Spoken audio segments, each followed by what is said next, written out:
Alrighty.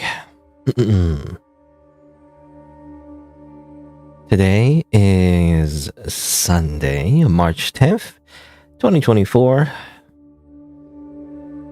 I guess we'll play this game, where it has like a weird resolution. It's like a mobile phone, it's like the vertical resolution. So it just, doesn't, fit correctly in my typical desktop resolution, which is more horizontal.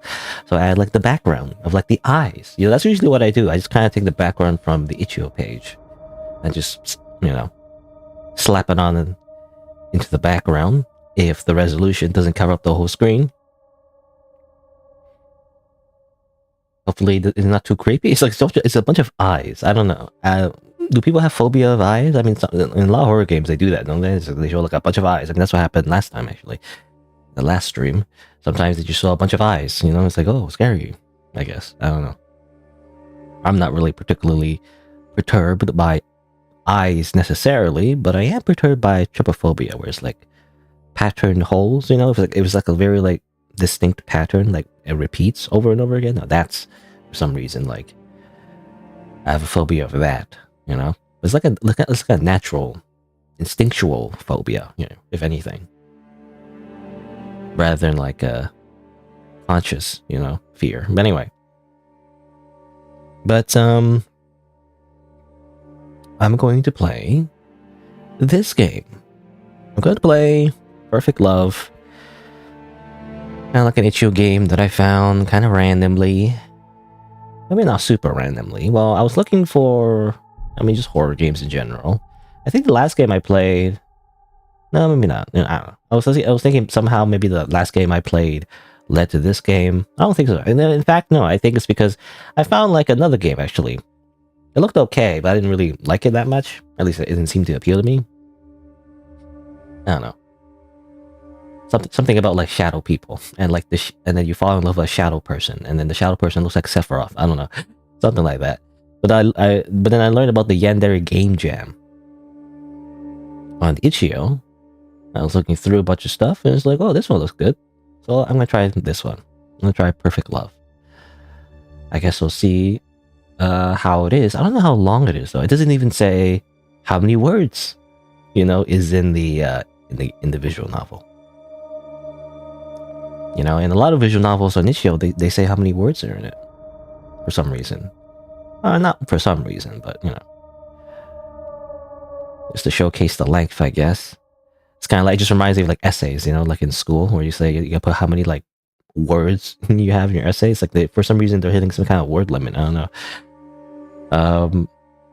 But it is useful actually to put the word limit, because then I know how long it'll take to go through the game. But I'm not sure about this one. This one, when I search it on YouTube anyway, it's kind of hard to search for because it's one of those names, one of those titles that are kind of too generic, to be honest. Like Perfect Love, it's not like that could be anything, right?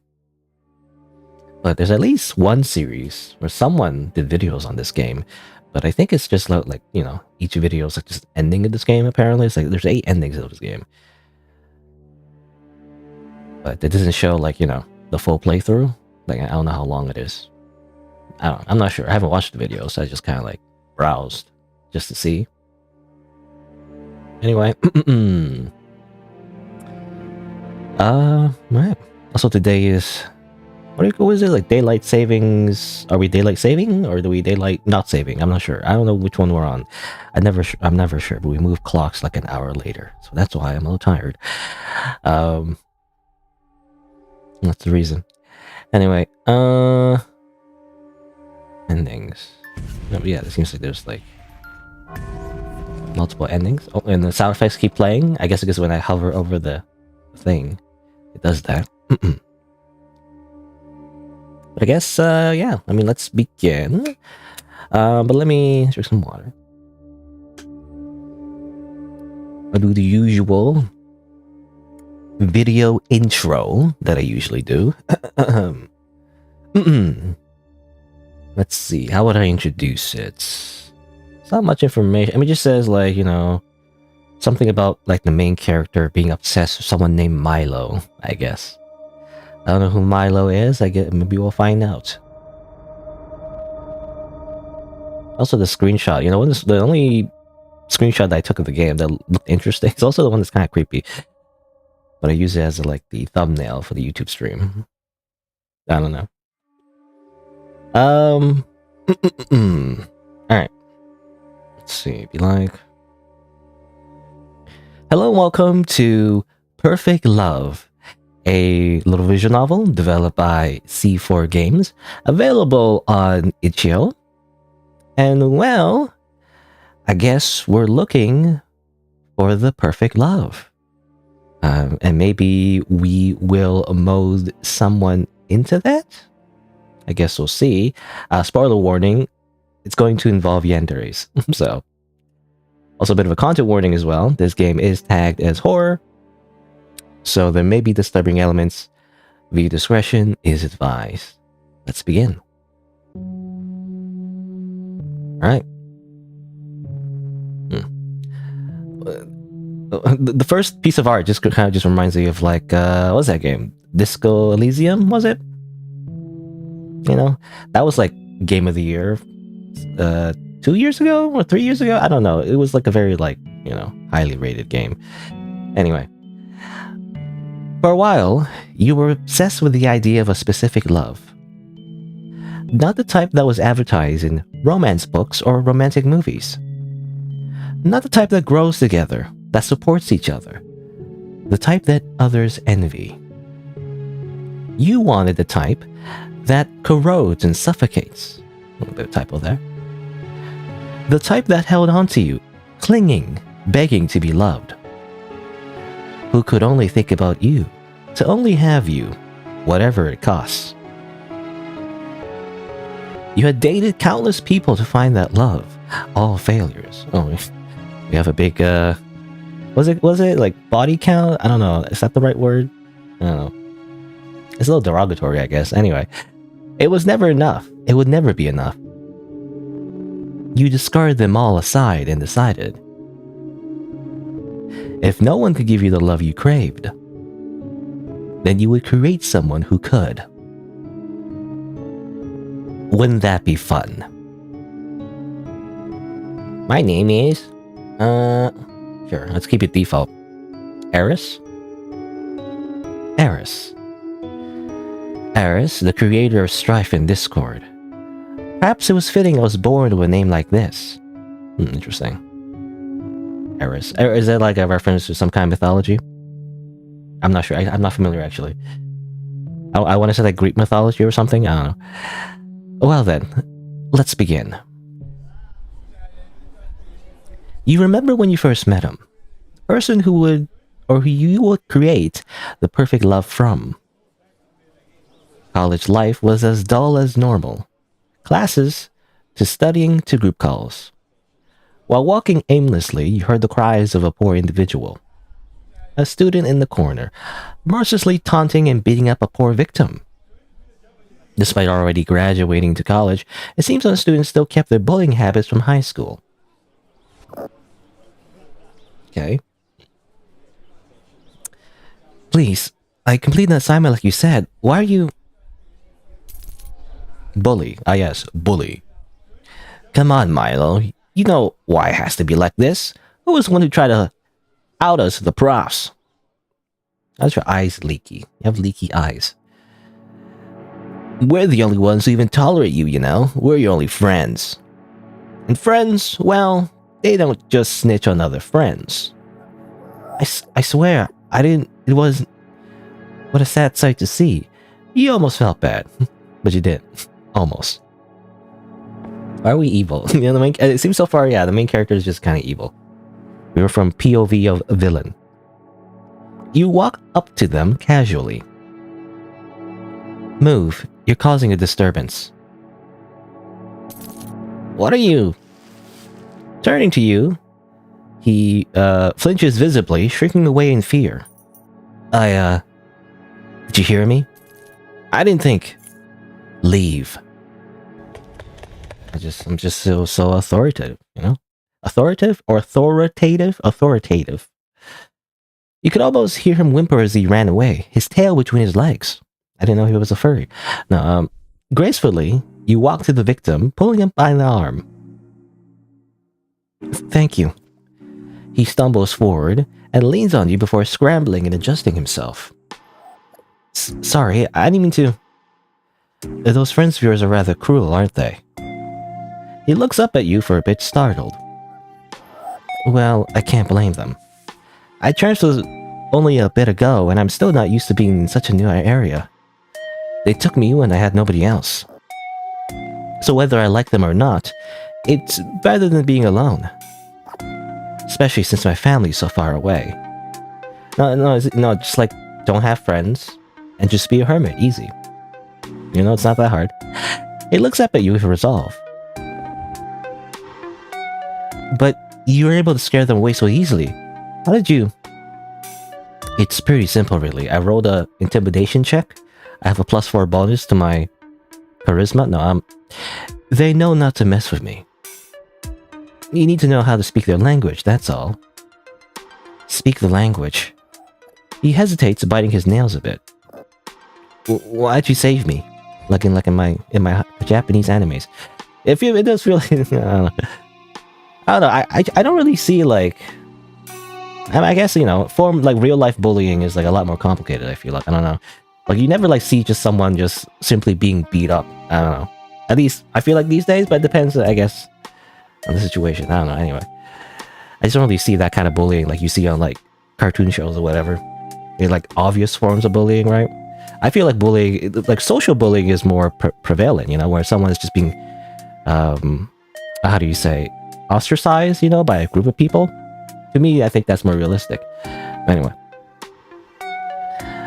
Hello, YouTube viewer, by the way. That is, like, okay. But, like, that's your name, not your state of being, I guess. I don't know. You just did it because you felt sorry for me, right? I mean, I get it. It's just, we're in some of the same classes, right?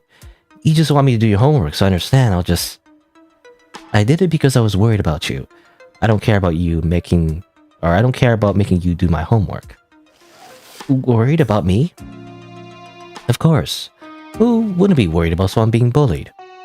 Well, it seems at least I did. Milo seems silent at first, but eventually speaks up. This may be a bit presumptuous, but could you teach me how to stand up for myself like you did? You look at him, your gaze not wavering. Milo Change. Okay, that's their full name. Milo Change? Why your last name Change? You transferred only last year, correct? I believe you're taking how you pronounce that? Kinesiology? Isn't that the major that basically, you know, basically all the jocks do, right? Because it's like sports related. Anyway, I believe you're taking kinesiology, and you have pretty impressive grades. How'd you know that? I keep an eye on things that have my interests. If I had known you were being bullied, I would have stepped in sooner. Milo turns a shade of pink after hearing that you had an interest in him. It was hard not to keep an eye on him. He always glanced at you whenever you pass him by. We had some of the same classes after all. You could always feel him watching, even when you weren't looking at him. Lonely, has a crush on you, isolated from his family and others like him. Ah yes, the perfect cult victim, by the way. Is this how you like get people into like a cult? You know, this is like the perfect individual for that. Anyway, meek and obedient. Perfect. You want me to teach you? If you could. Alright, I don't mind. On one condition. You reach out your hand expectantly. Date me. Ah yes. I don't know, I'm just thinking like, if the roles were reversed and we were from the perspective of Milo, this would be like a rom-com, I don't know, anyway. He's so shocked that he nearly falls over. You can't help but smile. What? Date? But He laughs awkwardly. Of course, you just wanted to mess around with me, right? That's very funny. Since there's no way to actually like me. Don't say stuff like that. It sounds like you're already rejecting me. That's right. Daga kotowaru. No, especially since you're quite the catch. Milo turns beet red, unable to speak for a second. Again, like, if this were the perspective from Milo, there would be like, yeah, very like vanilla rom-com. Because obviously, like, I don't know. I know Aris. Aris is just the player, right? But like, you can also imagine them to be like, I don't know, like a hot anime girl or whatever. Um, so yeah, it would be like a very like vanilla rom com. Just a hot anime girl saves the MC from like bullying because he's like weak or whatever. It's like very typical, isn't it? But then it's like this is from the perspective of the main character who we know is apparently very manipulative. So I don't know. So it's a twist, a bit of a twist in perspective. Anyway, but a date. But we just met, and I don't know if I'm ready for. Milo, calm down, all right? The only way to get to know someone more personally is if you date them.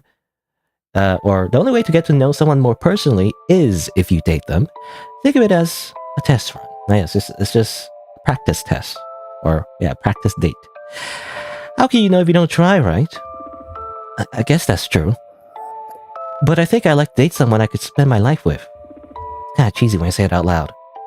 How perfect. I feel the same. I would only date someone I could depend on for all my life. So then, let's make it count, shall we?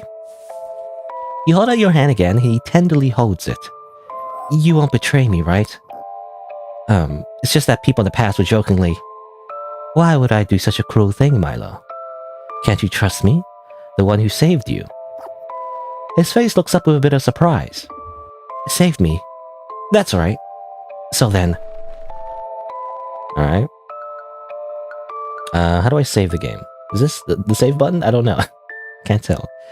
UI is pretty dynamic, right, with a lot of animations. Bullying in your area was more devious in elementary.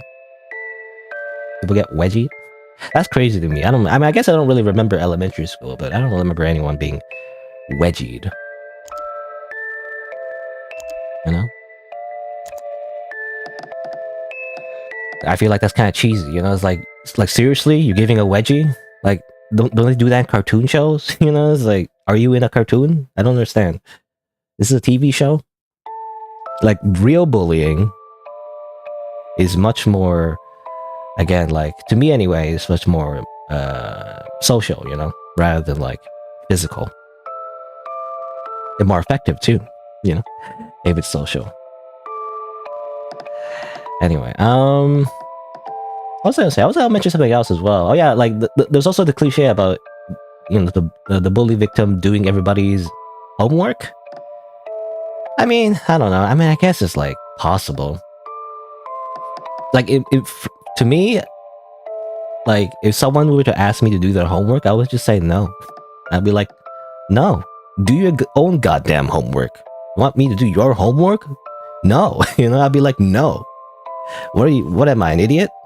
No, like, why would I do their homework? That's just cheating, you know? You're supposed to do your own goddamn homework.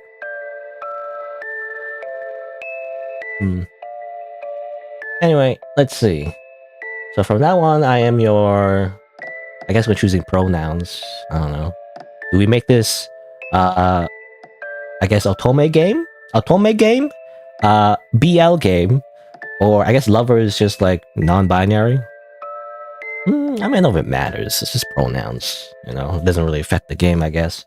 It's one of those, you know, a lot of visual novels, not a lot of visual novels, some visual novels on itch.io, you know? Especially the dating sim aspect. They add like pronoun stuff. Which is fine, I guess. I guess it's because the MC is supposed to be you. I actually don't really like self-insert dating sims, to be honest, though. I much prefer to, like, separate myself from the main character and, you know, have them be their own, like, person. Because if you just self-insert, it ends up, the main character ends up just being very generic, you know? It's like, they don't really represent, like, a personality.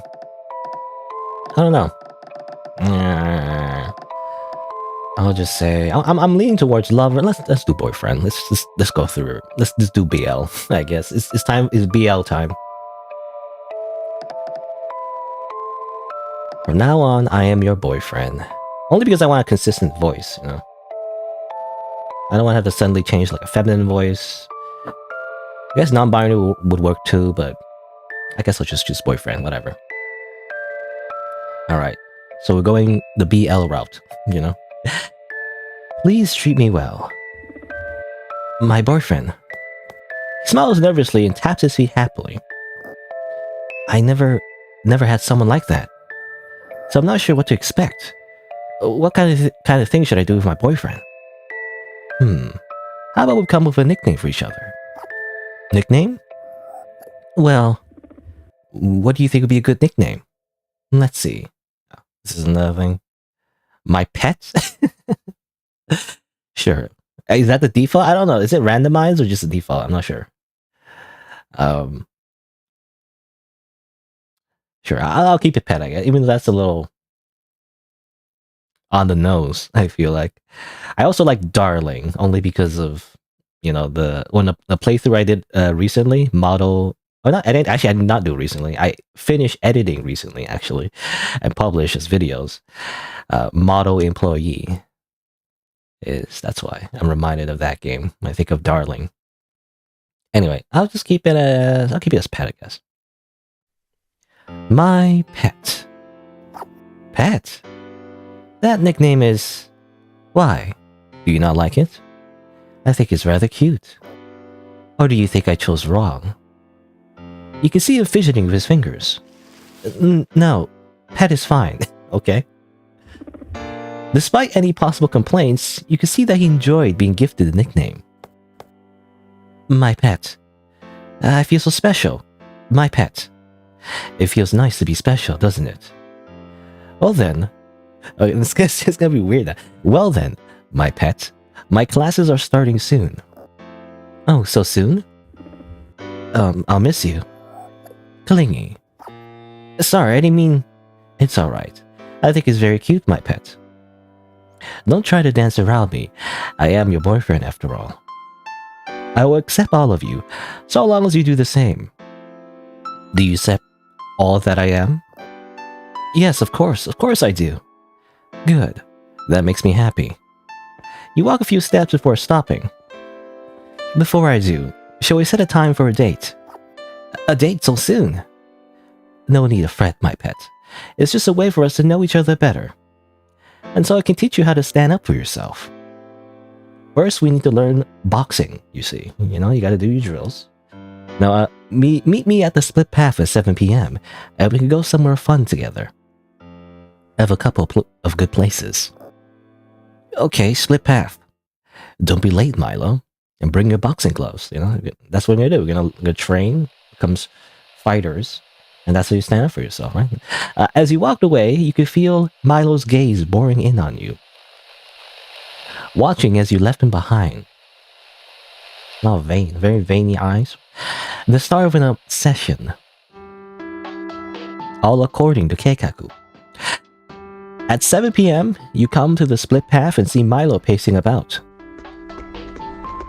Okay, be courteous and on time, compliment him, and don't forget to... Milo. Jumping, Milo fumbles the flowers that he brought with him. You brought flowers too. I feel bad. I should have brought something as well. No need. I just thought I wanted to get something as beautiful as my boyfriend. What a charmer. You almost feel bad for what you're gonna do them. Almost. Turns out we're psychopaths. No, thank you for the flowers. I will try to give you something later tonight in return. Although the flowers might not be suitable for what we'll be doing. Oh really? I'm sorry, There's no need to blame yourself. I never told you what we're gonna do after all. I'll keep them safe in my bag for now. Taking the flowers, you carefully place them in your bag. Where should we go then? Maybe we should get to know each other. I actually really enjoy sewing. Maybe later. There's more important things to attend to. There's actually 2 places we can go, although drastically different. The first place is the batting range. It might be nice to exercise a bit. Your perfect love needs to be strong, not just in strength, but in rage. You gotta build that body. You gotta grow those muscles. To watch him crush your enemies to gain your love. To watch him use force to get what he pleases. A devotion for violence is an important asset. I'm sure he has some rage after being bullied for so long. The second is a party on the other end. It might be nice to socialize with others to get them on our side. A perfect place to teach him how to manipulate others. A perfect love, the power to sway those around him, to do his bidding for him. What is this? This is a Sith relationship, This is like the master and the apprentice. It's freaking, what are we, Palpatine? Or what's his, like his real name is, not his real name, but like his Sith name, I guess, is Darth Sidious, I think? Something like that. A silver tongue in a charismatic act. Sometimes the only way to fight fire is with fire itself. They both sound interesting. Although I think you would know better, you can decide. Whatever you say, my pet. Then let's head to the... choice. You can choose. Okay. I mean, we're going to go to both places anyway, right? Or is it an exclusive choice? Sound effects. I would choose to go to the batting cages. We're going to hit some balls. I'm in the mood to swing a bat. I'm not really the aggressive or athletic type. That's no problem. You have some anger to release, don't you? We'll have some fun. Then shall we? Holding out your hand, Milo takes it. We walk towards the batting ring. That's something I noticed as well. I don't know. It's a little inconsistent here. Narration is supposed to use like second person, and then suddenly they're using we. Is that correct? I'm not sure. I don't know. Anyway. Because we is like, I feel like first person. If you're going to use like second person narration, it needs to be consistent. I don't know, maybe. Anyway. My personal room, please. Following Milo, we head to an empty room, filled with bats and a dummy. I thought we were gonna swing a bat. Oh, we are. Just perhaps not in the way you were thinking. Okay, we're not hitting balls, we're just hitting like mannequins instead. Oh, we have like quite long hair.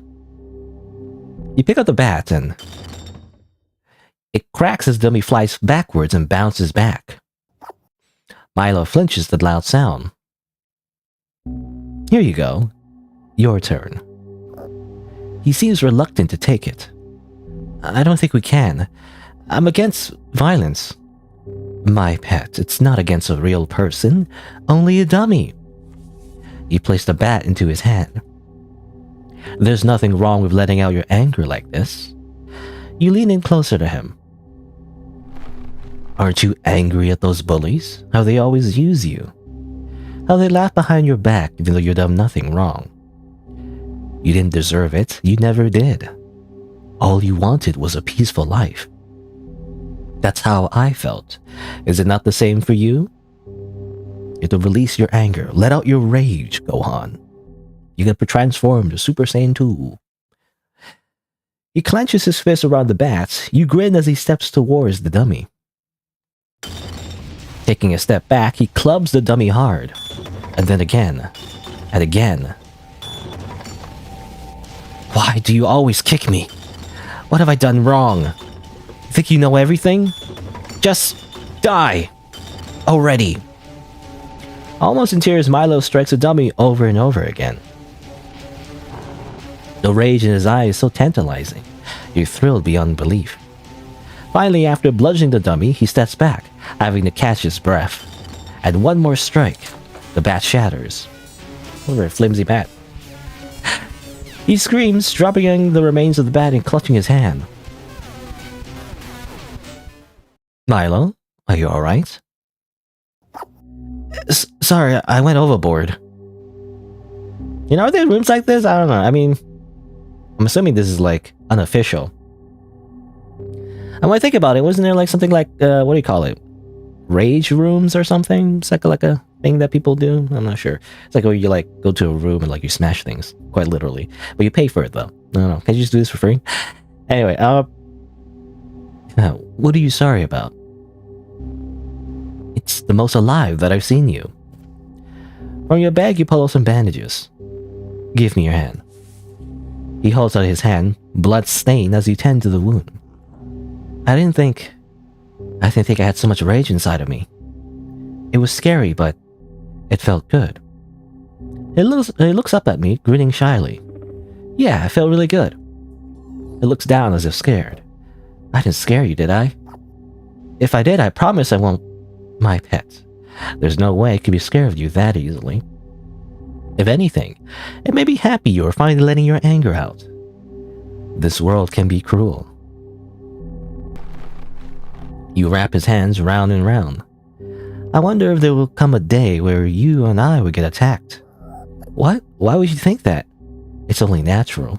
This world is filled with violence. One day you might have to strike back. That's why you gotta get a gun. You know, is this America? I don't know. Something like that. I mean, I just assume in America everybody just has guns. I wouldn't know. I don't live in the United States. But solving violence with violence is wrong, right? Not always. I mean, legally speaking, not always. Don't think of it as violence. Think of it as self-defense. Yes, that's what it's called. Protection against others. Protecting the people you love. You trust me, right? Yeah. Then, please protect me if the situation arises. I will, I promise.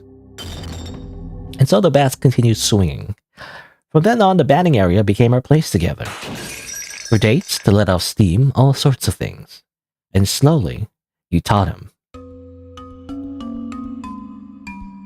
Step back a bit when you hit. It's not good to be too close.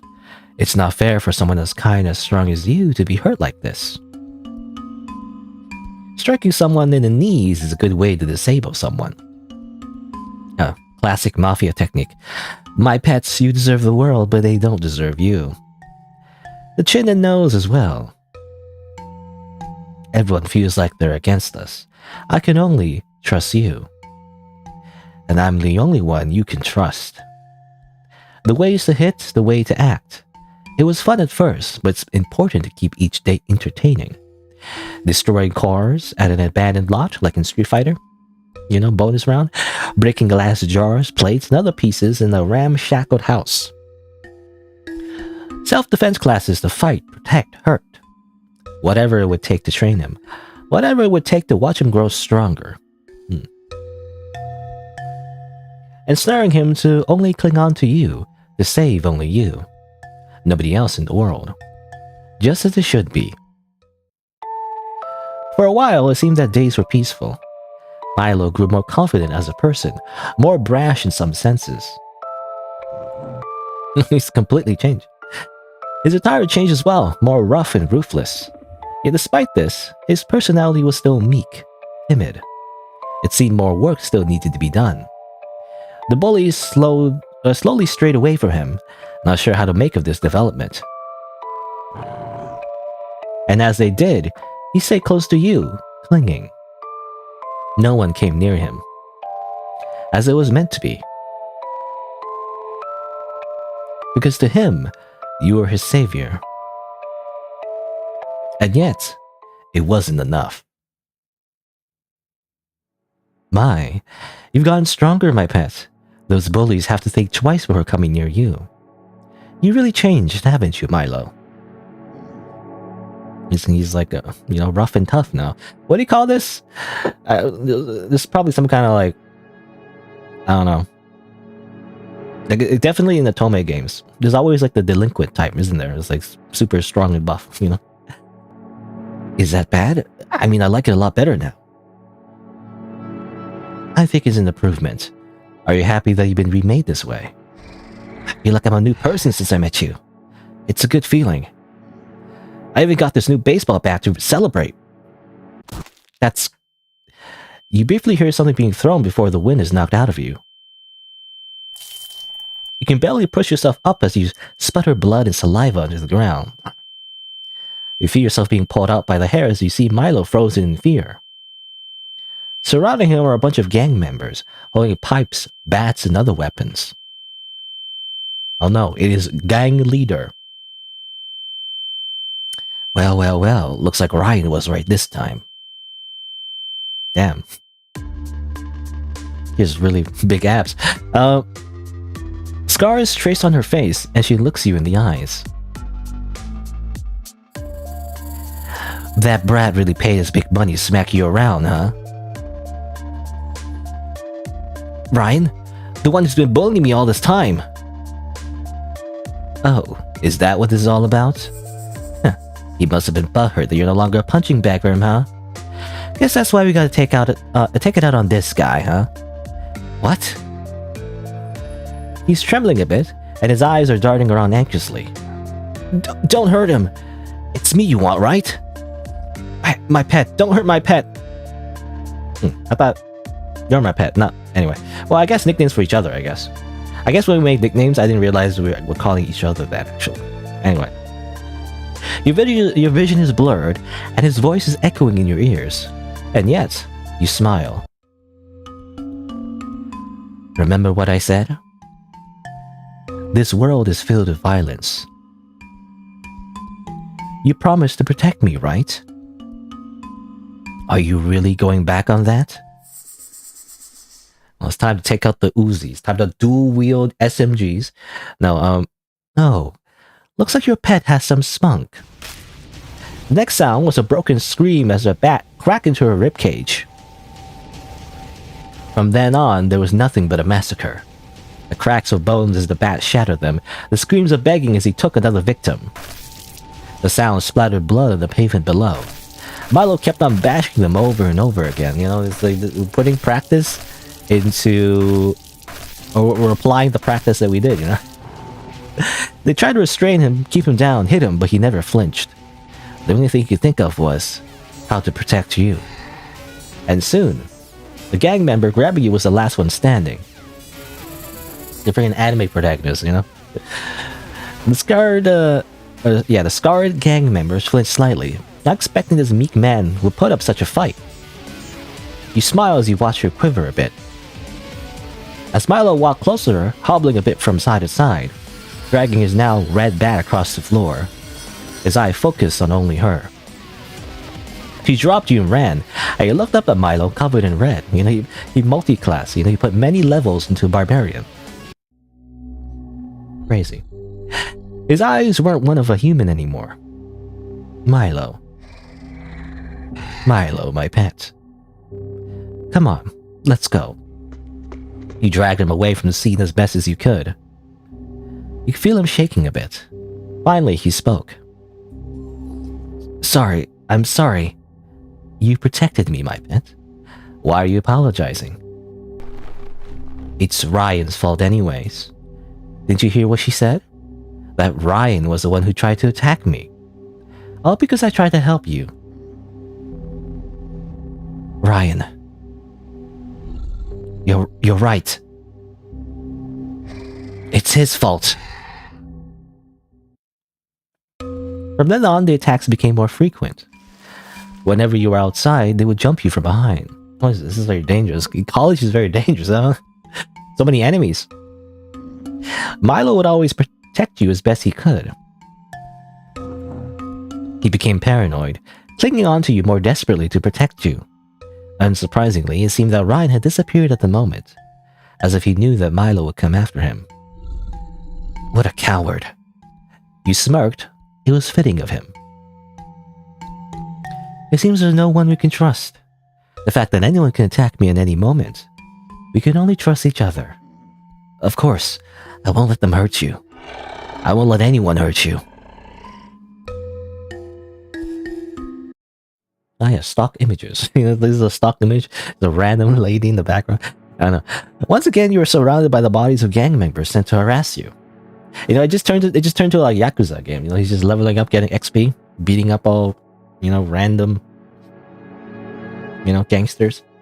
Apparently, I feel like if this was in America, it would just end up being way more violent. You know, again, where are the guns? You know, people would probably get killed. Though you never let him kill them, you could always tell that Milo could barely hold back. It's unfortunate that the police couldn't help us. In the end, the only one I can trust is you. I'll protect you until the end. I know you will. He smiled as if he were looking at the only thing that mattered. The barrage of attackers seemed to have lessened. I think Ryan is starting to realize that brute force isn't going to cut it. Again, this is very anime. But he'll have to come out eventually. In our class, he and I are assigned a project together. I'm gonna kill that bastard, after what he's done to you. You walk to him, stroking his cheek and calming him down. There. In due time. Oh, I can't read that. You're... blah blah blah blah blah. I can't read that. I don't know what that is. You're my everything, so I can't lose you. You smile silently as you feel his gaze upon you. It's working. You pat around your pocket suddenly. It seems you dropped it. Crouching down, you start to rummage under the bodies of the fallen. Free loot. What are you doing? What if they wake up and grab you? Then you'll be there to beat them down again, right? There it is. You pull out a bundle of bandages from under the bodies. It looked like you're injured, so I'll have to patch you up again. You could have just bought them in the store. You could say I'm a bit sentimental. These ones are special. It's the same robe I first patched you up with. What? You kept that? He seems flustered as he bandages his arms once again. Of course. It was the first date we had. After finishing, you pulled at his arm. Walk me home, alright? And so he walked you back to a dorm, safe and sound. God, that kid was rough. I thought we were going against a college student. Is everyone alright? Did you get the cash? Yeah, that guy slipped under when he picked up the bandages. That guy's a real freak. Who hires people to attack them? Okay. It was all planned. This reminds me, wasn't there like, I don't know, probably some random Reddit post, I think, about like hiring someone to pretend to, like you're in a relationship and you hire like a third party to pretend to attack, you and your partner, and then you save the day, and then the guy you paid, basically like pretends to lose or whatever. I think I've read some kind of Reddit post like that. Someone like offering their services, to do that, quite literally. But anyway, that's what it reminds me of. Must have something to do with that Ryan kid. You think it's some sort of revenge scheme? I don't know. Seemed like more than that. That guy, I feel bad for that Milo kid. He has no idea what's in store for him. It turns out they're all jobbers, it's like pro wrestling, it's all fake. For a while, it seems as if everything had died down. The attacks basically became non-existent. Thought we couldn't let our guard down. Or though we couldn't let our guard down? Or though we couldn't let our guard down. Some typos here and there. Milo was especially restless, glaring at anyone who even so happened to glance at you. He watched over you like a guard dog, stayed by you as much as he could. No one would come near us like that. It was comforting, in a way. And so days went on as normal. Schoolwork, fun activities, some dates. Well, at least until one of the big projects for your class. It seems Ryan has appeared again, and he's my partner for the big project. Milo slams his fist into the wall next to him, denting it. The people around snap quiet in fear before slowly resuming their talk. Don't get too excited, my pet. I should find a way to rip his tongue out of his mouth. I'm sure I could find a way to bash his head without anyone noticing. Oh, that'd be quite the treat to watch. If he cries out, he's even more fun. He smiles widely, cracking his knuckles. But not yet. As much as I'd like to destroy him in that way, my pet, I would like to actually pass this class. And this project is a huge part of my grade. We're so worried about academics, by the way. In this life or death situation, I feel like. I don't know. So let's hold off of it now, alright? Milo growls a bit, but remains silent afterwards. What was that? Or what was that? I think, I don't know. Fine, but the second you guys are done, he tightens his bandages. So long, bleh. Can't speak. So as long as you don't draw any attention, you can do as you please. We're supposed to be meeting up in Cafe 15 to talk about what we're going to do. And I'd like you to come with just in case. Well, who knows if he'll pull something. Milo scowls a bit, clearly wanting to punch a hole in his face. As if I would have let you go alone. You're mine. And I won't let anyone touch you. The response sends shivers down your spine. You train him a little too well. As we walked in, we see Ryan sitting at one of the booths. His face twists from contempt to annoyance when he sees that Milo has entered with you. Strange. He's not in our group, is he? Milo and I are a package deal. Or are you jealous that you suddenly become the third wheel? Ryan looks as if he wants to lunge at you, but Milo leans forward. He wraps his arms around you as if to warn him. Touch a single hair on his head and I'll snap your neck. Ryan hesitates and leans back down. Whatever. Let's just hurry up and get this project finished. For the next couple of hours, you and Ryan plan out your project. The two of you order some food and drinks, seemingly chatting nonchalantly about what to do. Nonchalant? But underneath it all, I felt like you were pointing knives at each other's throats. Well, living under the threat of violence was something to be angry about. Milo would watch silently as we talked with each other. His arms crossed, leaning back, glaring at Ryan. Like he would slam his head into the table at any moment. Scribbling down Ryan's ramblings, your spoon slipped and fell onto the ground. I got it.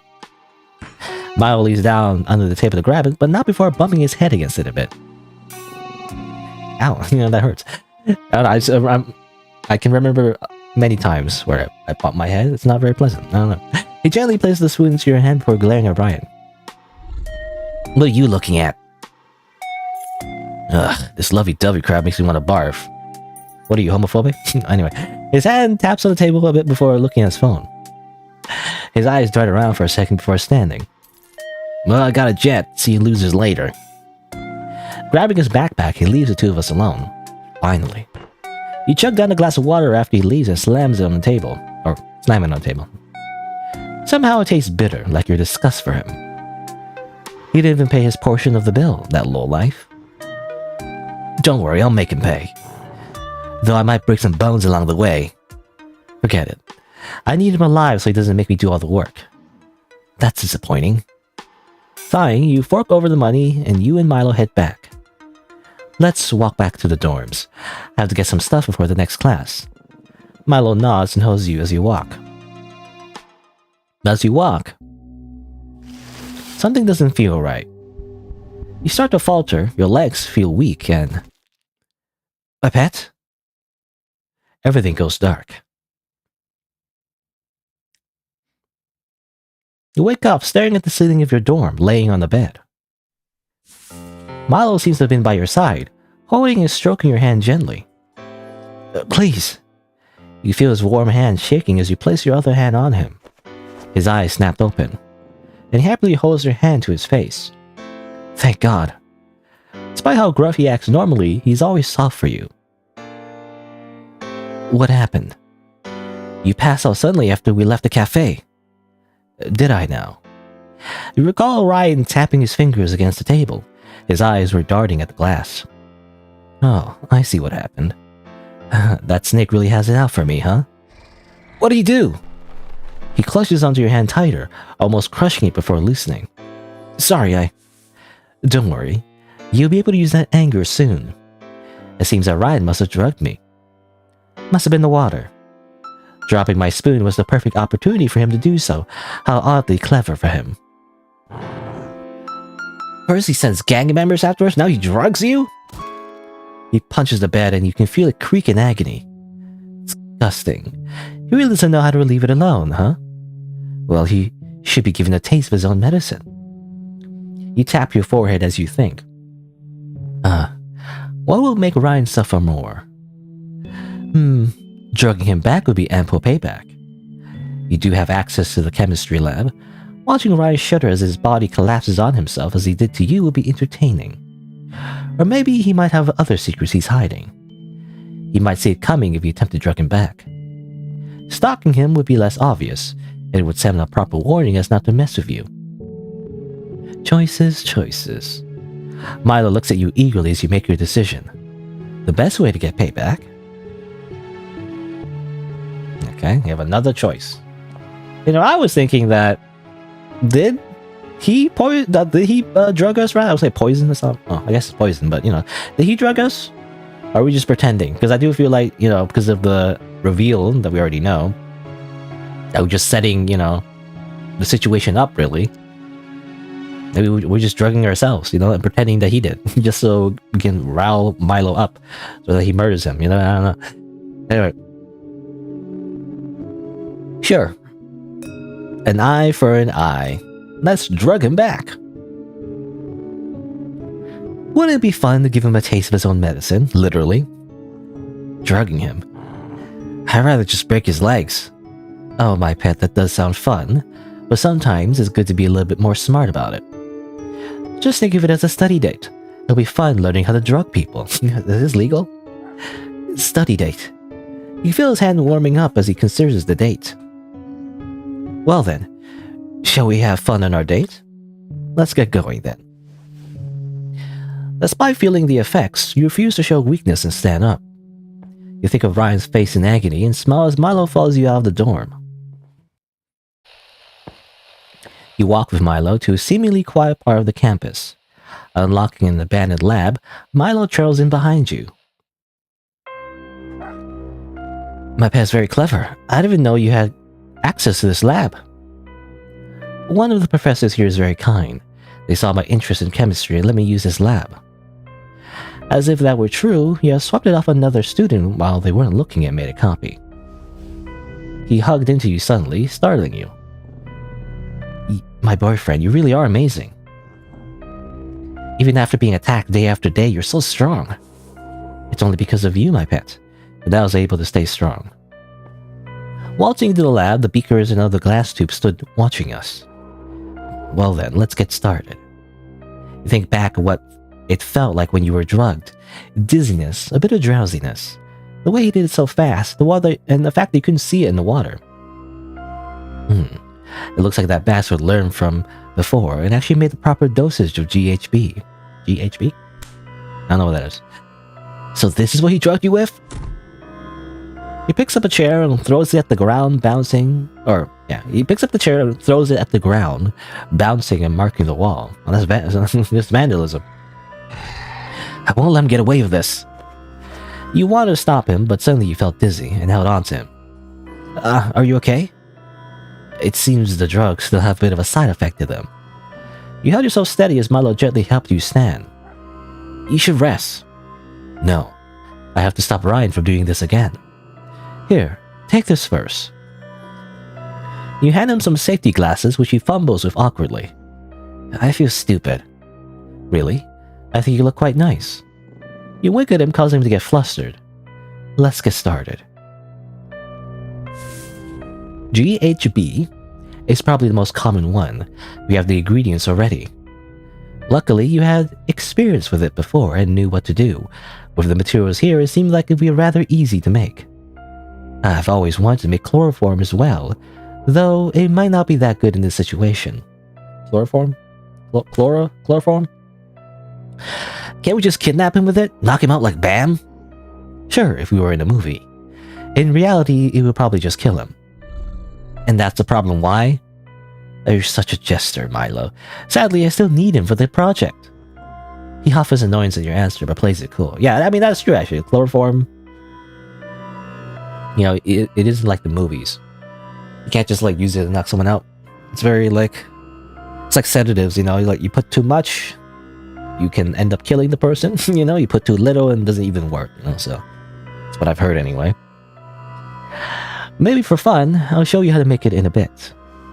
You pull out a silicone packet you had taken from the seaweed you had eaten earlier. I'll have to check if it's enough, but ketamine? Kotomine yorokobe. No, ketamine is fun to make as well. And as for this, you pull out another packet from your pocket. Seems like it's pretty easy to get Rofinol? If you can pretend you need it for anxiety. Rofinol. Isn't that just roofies, I think? Or I could be wrong. I mean, that's what it sounds similar. My pet is so smart. I didn't know you had such interests. Well, I've always been curious about these kinds of things. But unfortunately, Ryan didn't use them against me. Milo growls a bit as you mention him. Miles Edgeworth? No, Milo growls a bit. But now I'll be using this knowledge against him. You reap what you sow, after all. You stretch out, prepare to teach Milo the ropes, shall we? And thus we learn how to craft, poisons. For a couple of days, you and Milo would sneak inside the labs. You had to be careful to clean up afterwards, but considering how secluded this lab was, nobody ever came in. Milo, as usual, was a fast learner. He picked up everything naturally. At the same time, you and Ryan finished your project together. You convinced Ryan to have a drink once both of you had finished. A perfect opportunity. How surprising. I guess since we're almost done, he wants to celebrate early. I'll be a bit more careful this time, and you hold out some white powder to show Milo. Get a bit of vengeance too, then, Well, Milo, are you coming with? I'll need backup in case something goes wrong while we're talking. He puts his fist together as if ready to punch someone. He still has his, lab glasses or whatever, or goggles. Of course, I'll always be by your side. If anything happens, I won't hesitate to kill him. His voice was sharp and dangerous, as if you were sliding your finger against the blade of a knife. You didn't think you could say anything to convince him to hold back. Well, let's hope it doesn't come to that then. Though you couldn't lie. You were curious to see what he would have done if you hadn't stopped him. We arrived at the bar that Ryan had invited us. Hey, it's... His fake smile dropped as he saw that Milo had joined you. You two. You looked at him condescendingly. Sorry, did you not think I would bring him? I thought it would just be the two of us, because we actually work on the project. Well, sorry about that. You smile in a fake manner, and he glares at Milo. And Milo glares back. Ryan looks away as if annoyed. Ryan droops down closer to you and whispers. Eris, don't you think this is too much? I mean, all this for him? I'm not sure I like what you're trying to say, Ryan. Ryan feels Milo staring at him from behind. Never mind. Why don't you ever listen to me anyways? Hell, I know badly, Thanks for the warning. But I know what I'm doing. Okay, so I feel like that implies that Ryan was in on this the whole time. Maybe from the very beginning, I'm not sure. He turns to the bartender to call for our drinks. Ah, how nostalgic. It seems you still remember my favorite. Oh yeah, I'm not a monster. The barkeep taps our drinks into the counter, and we cheer for finishing our project. To us, another year of our professors torturing us. He puts a glass to his lips. You grab the edge of the glass before he can drink. Hey, what gives? I just want to add a bit of flavor. That's all. It's a bit of flavor. When someone, pinches a bit of white powder into your, drink, don't worry about it. It's just flavor. They're not trying to, put a roofie in there. And anyway. You pull out a small bag and dump it into this drink, not breaking eye contact. What the hell? Did you just drug my drink? In front of me? Go ahead. Drink it. Hell no. You must be crazy to think I'll drink that. There's no way. Barkeep, That's cute. You make it sound like you have a choice. You grab his hand tightly and stare into his eyes. Drink it. What? I know what you did, Ryan. Do you think I'm that naive? Come on, it's only fair. You're crazy. Am I, Ryan? Weren't you the one who did it first? He shrinks away from you and tries to leave, but Milo stops him. And where do you think you're going? Ryan looks back at you and then at him. I don't know, Ryan. You can leave now, but would you really want to? You push the drink in front of him. To our project. May we have another good semester. Shaking, he picks up his drink and drinks it. He just freaking force him to drink it. It's crazy. His eyes darting, he tries to run off, but Milo stands in his way. Where do you think you're going? Out of the way. Milo lunges for him, but Ryan is able to dodge. He runs at you, shoving you to the floor with a thud. Eyes wide, Milo runs to you as Ryan gets away. My pet! He holds onto you carefully and cradles you, before glaring in the direction that Ryan ran off to. I'm going to... He tries to lunge for him, but you grab onto his arm. Bad boy. He hesitates. But... Don't worry. He's learned his lesson. It would be suspicious if you get rid of him now. And anyways, I tell whoever mess with you again. Come now, Milo. Let me buy you a drink. You did such a good job. Dragging his attention away from Ryan, you meet Milo's gaze. You just want him to look at you. And only you. And so college life went as normal. Just normal college life, that's all. Whenever you saw Ryan, he would hurriedly walk towards the opposite direction. And Milo started to take up cooking, strangely enough. We need to cook, Jesse. Always said he would make a good house husband. He would probably give you his food and let you taste test it. I want to be able to cook for you when we get married, he'd say, blushing. Every dish he made was more delicious than the last. But you start to realize. Where are you going? Don't you remember you have classes today? Huh? Lunch? What are you talking about? It's almost dinner. Are you doing okay? Let me take you back to your dorm. You've been feeling a bit off lately. That your memory was deteriorating. Something he must have done. He was using your lessons well, wasn't he? And while Milo was concerned over you, you could feel him smiling at the results. A protective dog looking after his master, and you couldn't be happier. Ah yes, I love being drugged, apparently.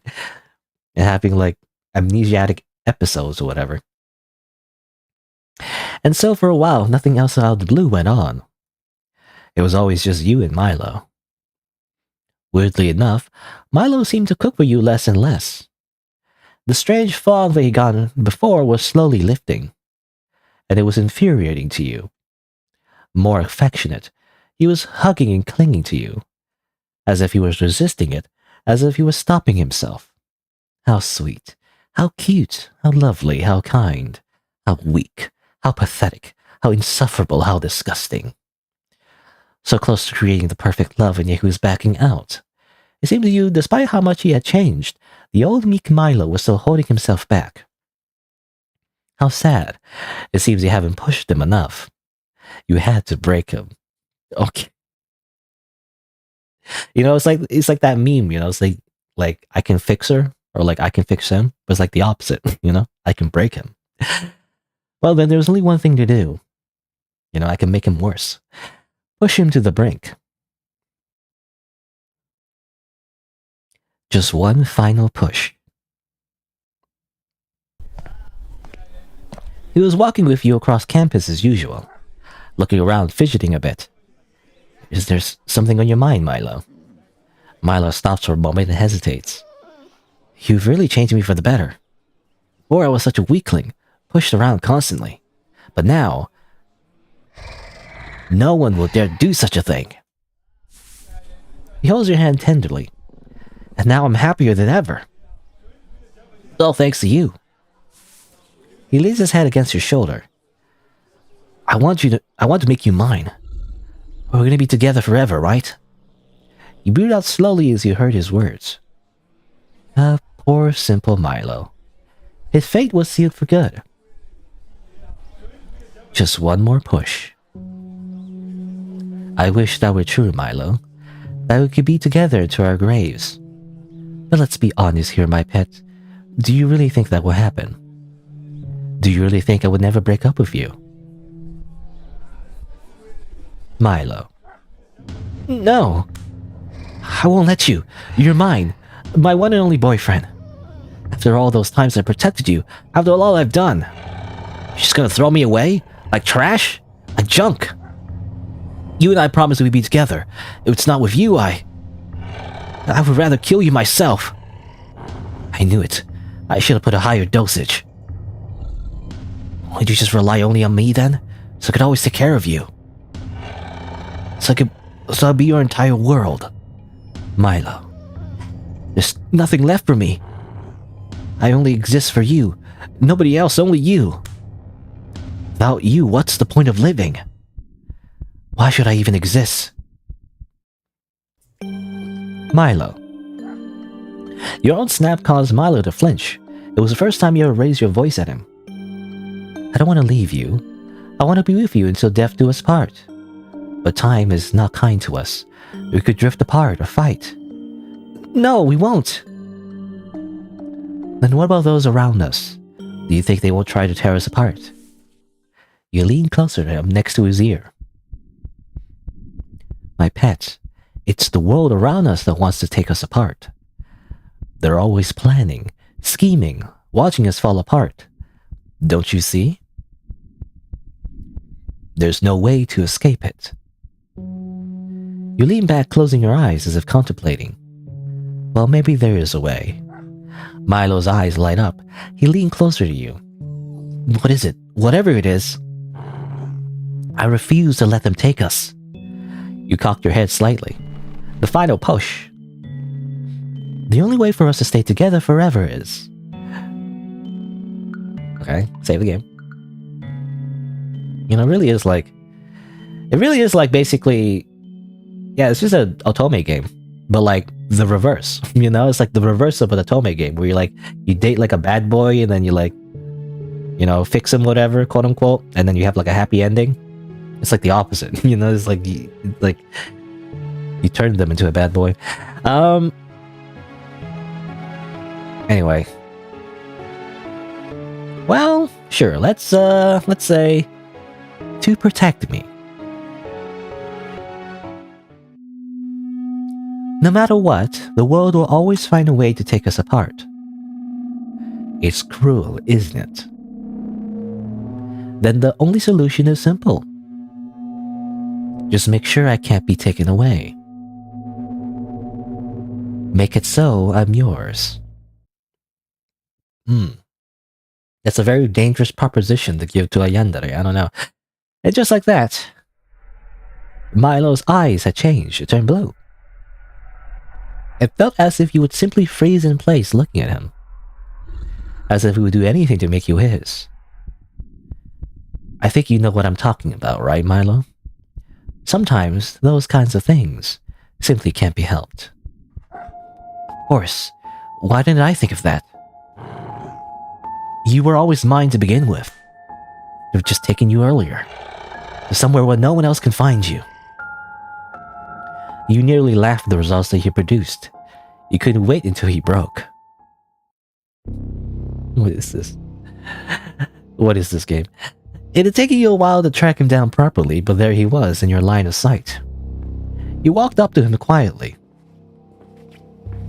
Ryan. You flinched at your voice and started to back away. Or he flinched at your voice. I don't know why. Did I say? Oh, anyway. He flinched at your voice and started to back away. What do you want from me? We're done. Done, you hear me? I've already sent transfers to another college, so... Oh, Ryan. What are you so afraid of? That Milo might come after you? His face was full of nothing but rage towards you. You were the one who forced me to bully him! Do all these kinds of things. What are you talking about, Ryan? I never said that. Or at least you have no proof. Seriously, Eris. Have you done enough already? All this training for Milo. Blaming me for sending all those goons after you, even though you were the one who did it to yourself. What kind of insane person would do that? Forcing me to drug you, then making me drink that while with Milo there? Seriously, what's wrong with you? Just leave me alone. I did everything that you asked, alright? You smiled slightly and he snapped at you. All of this, it's all your fault. Why those people died while I'm still in this situation. I wish you would just die. Leave me alone. Please, don't make yourself into such a saint. Weren't you the one who wanted to prank all those people, even though you knew it was dangerous? And who was the one who shifted the blame to others so you wouldn't be jailed? Don't you think it's the least you could do after you cheated on me? Right, so Ryan was an ex-boyfriend. I mean, I kinda knew it. Come on, just admit it. You were the one who resigned yourself to this punishment. You have no one to blame but yourself. You refused to break up with me. I didn't want to be with you anymore, He's hyperventilating from the stress. It was a joy to watch him struggle. Just when you were together with him, it was so entertaining watching him flounder about. Watching him cry, watching him beg. Forcing him to go through such lengths to get rid of you.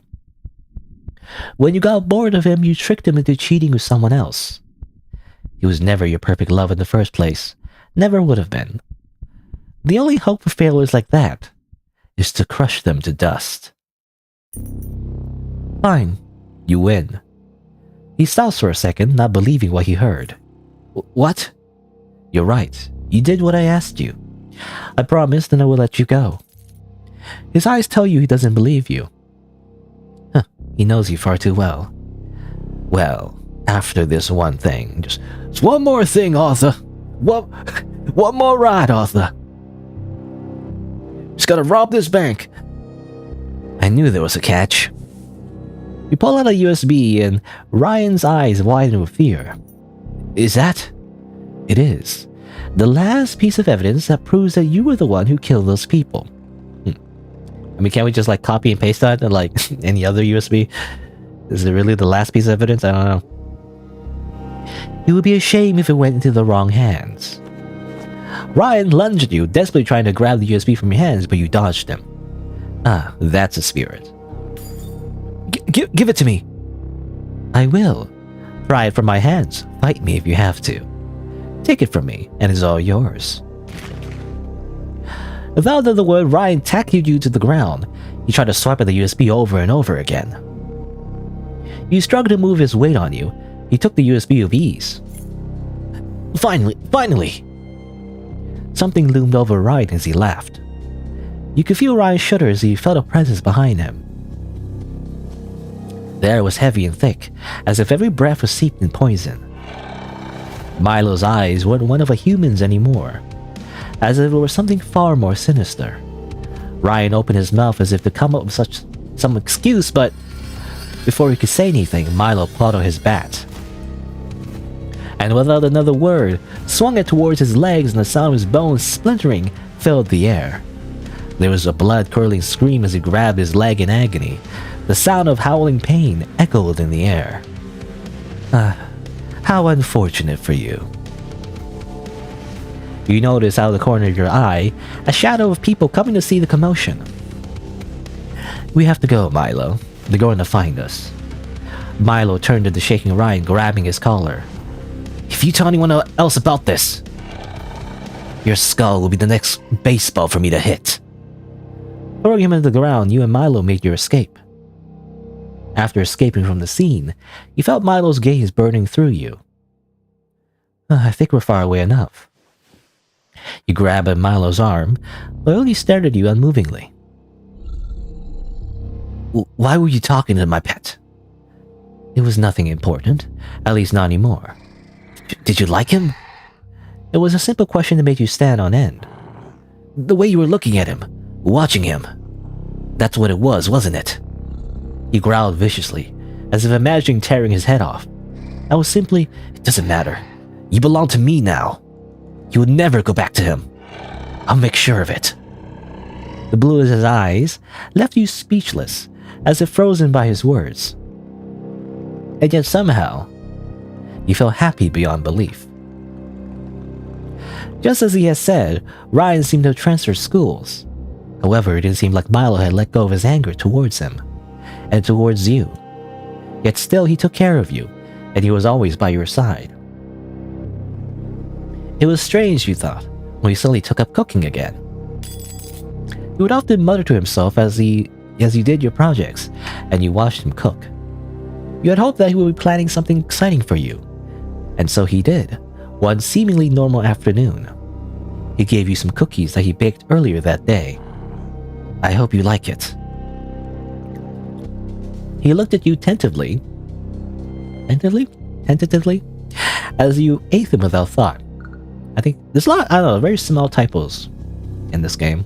I think this is wrong spelling. Anyway. I could be wrong though. You should have been more careful. It felt hard to breathe when you woke up.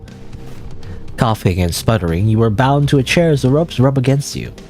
You felt pain and soreness everywhere, as if someone had knocked you and kicked you as you slept. Though it was dark, your eyes were slowly adjusting, as you saw two eyes looking back at you. My pet, you managed to say. You felt oddly dazed and tried to go closer to him, but you couldn't feel your legs. Sunlight came through the sides of the building, and you finally saw his face. His eyes blue and cold, but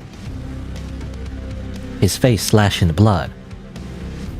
I hope you had a nice sleep.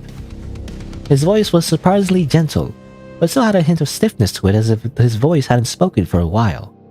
I really did want to do it more gently, but as it turns out, I still messed up on cutting your tendon.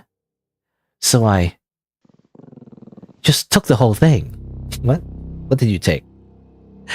His smile was wide and unnerving. He seemed so happy about what he had done. I'm not as good as Ryan. I know I never will be, but that's okay. You will always be mine now.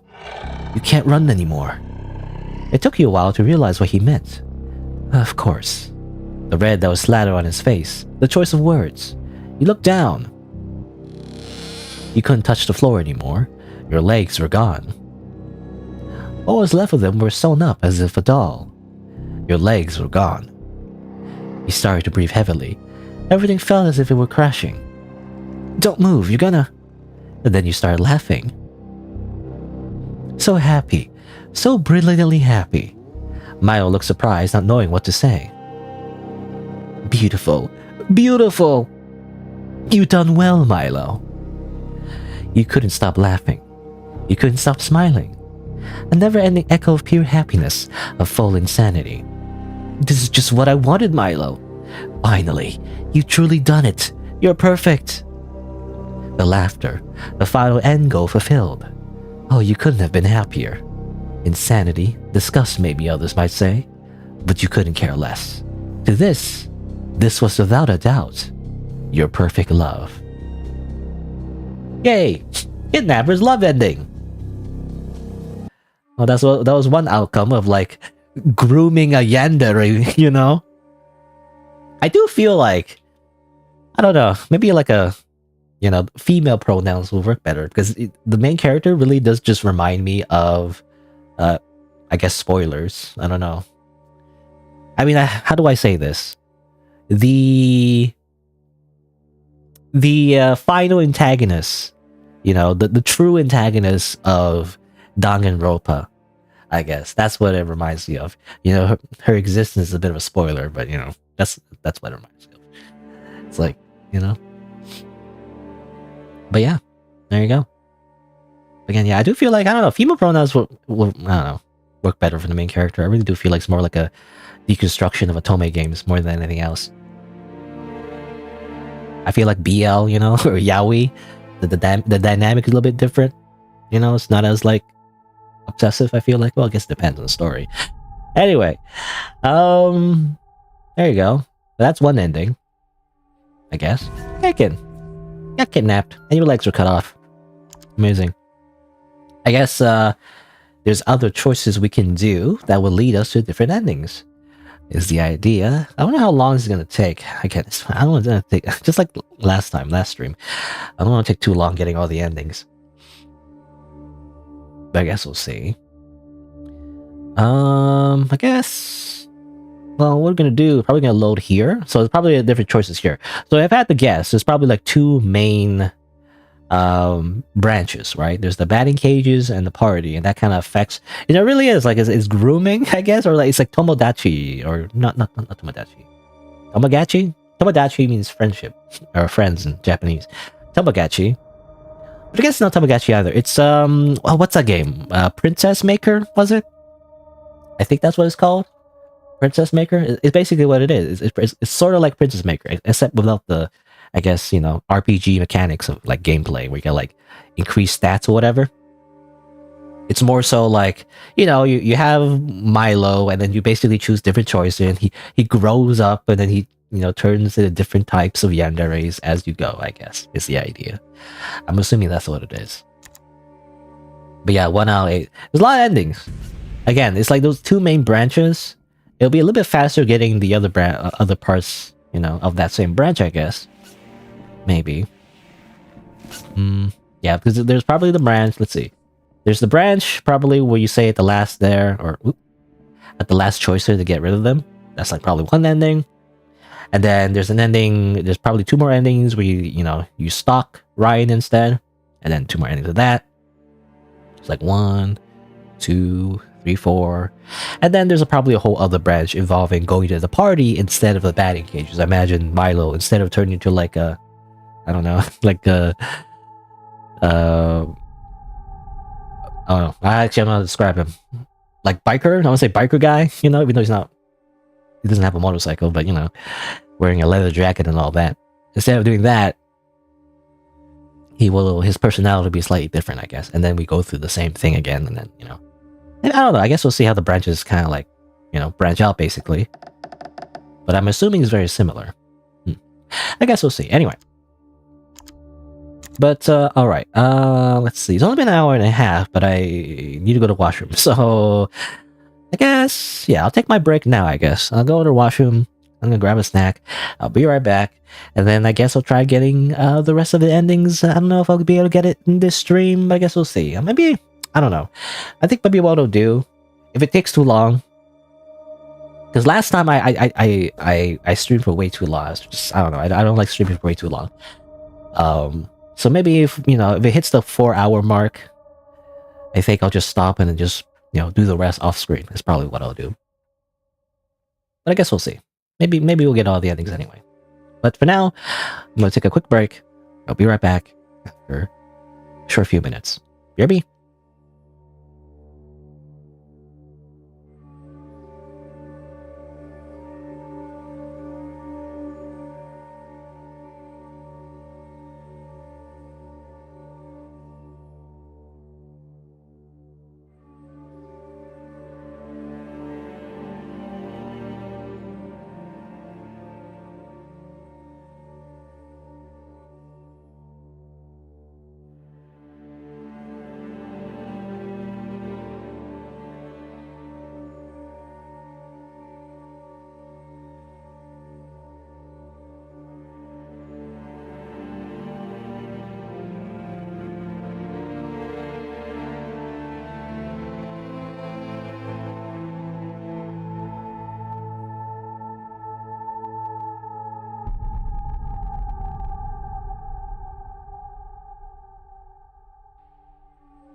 Alright.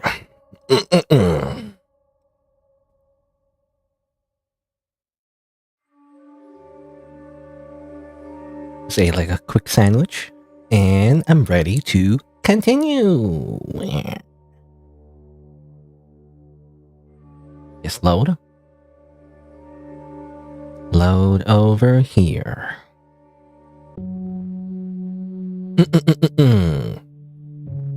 Alright. So we're giving Milo some advice. Let's tell him to get rid of them. And that's the only way to save the relationship, I guess, to kill them all. The world is a cruel place, isn't it, my pet? Oh, this rot that tries to tear us apart. Then there's only one thing for you to do. Destroy them all. Destroy the Jedi. When they're all gone, then I will be yours. Execute Order 66. No, and just like that, Milo's eyes had changed. You weren't sure, but it felt like a haunting red, ready to slaughter them all off. Milo, you understand what I mean, right? I'm sure if it ever comes to that, you'll know what to do. And my pet has always been so smart. That's why I'll protect you from everyone in this world. I'll make sure everyone has an eternal sleep, and break their ribs so they'll never wake up again. You can't help but smile happily at the results. My, this next part will be fun. It had taken a while to track him down properly, but there he was in your line of sight. You walk up to him quietly. Ryan. He flinched your voice and started to back away. What do you want from me? Okay, this seems to be the same. Let me see, can I... Wait a minute, what? Oh, hold on. Okay. Alright, it's just making sure where we're supposed to be leaving off. Okay, here. Like, what part we already seen? Alright, so we met Orion again. You know, he's taking the USB, which I, you know, it's funny how gullible he is. Like, I don't know if the USB even has anything in it. It's probably empty USB. And he's like, finally, I got it! And before he could make another move, Ryan was lifted into the air by his neck. His choked out breathing, clawing as he tried to get Milo's hands off of him. The USB dropped to the floor with a clatter and Milo stepped on it, shattering it instantly. And what do we have here? Milo's grip tightened as tears grew in Ryan's eyes. I didn't know we had a rat problem. He turned to you, wanting to know if he could kill him right then and there. But you shook your head simply. It will be a mess if we don't have anything to clean up with. With a grimace and a growl, Milo threw Ryan down onto the floor with a thud. Milo kicked his stomach, causing the wind to be knocked out of Ryan. If I see you near my boyfriend ever again, I'll finish the job. Coughing and sputtering, Ryan crawled away to safety, crying as he did. He turned to you, clearly filled with rage. How dare that scum touch you, after all that he did to you? And you even let him go. You really are too kind. You let out a sad sigh as Milo glared in Ryan's direction. Who knows what he might do next, though? I'm still afraid he might target me again. Milo hugged you suddenly again, caressing your back. Don't worry. You're right. This world is so dangerous and filled with horrid people. But don't worry. You let go of a second, looking into your eyes. I will never let them touch you. Because you're mine. And mine alone. As his eyes looked into yours, you felt as if you could feel the heat from his burning red eyes. For a while, you wondered about the whereabouts of Ryan. He seemed to have disappeared suddenly without a trace. Milo, in the meantime, seemed to have taken up his love for cooking again. He promised you an exciting meal for your two's anniversary together. I promise to be something special, my pet. Something you will never forget. It was strange, though. You had never seen him so excited before. You wondered what he had in store for you. Despite you trying to look around, it seemed Milo was determined to keep it a surprise. And so you waited. Then, on your anniversary, you found him inside your dorm. How strange, you thought. You never gave him a copy of your key. With his apron and candle-lit lighting, he eagerly waited for you to sit down. I'm sorry it took so long. I can't speak. It was hard to find the ingredients for the recipe. I hope you enjoy it. He said normally, as if nothing was strange, but his eyes were still filled with red, as if he were waiting for something. As you both sat down, you looked at the soup that lay before you. It was red and thick, and the smell was something indescribable. Indescribable? Is it indescribable or undescribable? Somebody type red? That's not the correct red. Dipping a spoon into the pot, he gestured for you to open your mouth. I think that's spelled wrong too. It's a lot of misspellings just in this one sequence. And fed you as it went on. This is really tasty, my pet. You would make a great house husband. His face reddened at that compliment, and he looked away shyly. I was afraid that you might not like it, but I shouldn't have been. After all, you're perfect. I could make you more if you like, though maybe not this specific dish. And why is that, my pet? It has a very rare ingredient in it. I don't think you'll get it again. He looked at you with enthusiasm. Don't worry, I can make you plenty of other dishes, just as amazing as the next. Okay, I can already guess what the special ingredient is. As he smiled, you saw something move inside of the soup. It looked at you as if it were afraid. It took you a second, but you recognized the color of it. Ryan's eye. And another, inside of the spoon that Milo was trying to feed you. A pause. Milo seemed to shrink away for a second. Sorry, is something... No, Milo. Nothing's wrong. You couldn't help but smile as you took a bite. You know, how do you get your hair like that, by the way? You know, it's like Medusa hair, you know? It has a life of its own. Anyway. Of course, I have no doubt, my pet. I can't wait until you cook your next rare meal. How tasty. You really finally made it. Such a wonderful flavor he was. Your perfect love. Cannibal love. Every time. Oh, well, almost every time. Almost every time I play like some kind of like horror visual novel, cannibalism is involved. You know, of course. Alright, well, there you go. That's 2 endings. So, you know, that's kind of like from that branch, basically. To be honest, I don't like I don't know. I don't want to change it in the middle, but like, the pet nickname, I kind of don't like, to be honest. Like, my pet. Pet is supposed to be like, I feel like, you know, there's a master and a pet, right? And there's an owner and a pet. But like, we're calling each other pets doesn't make sense. The dynamic there is confusing. So, I don't know. Anyway. So I feel like it's better to use a different nickname. But let's see. Let's load again. So we're going to go back a little bit further back and go back here. All right. So we're back to planning how to deal with Ryan. And I guess we will stalk him. He would catch us too easily. Stalking is the way to go. Stalking him? I understand. Like finding the best time to ambush. That's right, my pet. Stalking has so many different applications. How useful. Won't it be fun to have a stakeout together? Together? How romantic. He fidgets his hand in nervous happiness. How cute. Even with his more violent nature, he still maintained his romantic side. You walked around your dorm trying to look for what you might need for this endeavor. You think carefully about what you would need to stalk Ryan. Cameras, darker clothing. Well, we used to date, so I know his schedules. It should be easy. I see him tense up at this new information. What?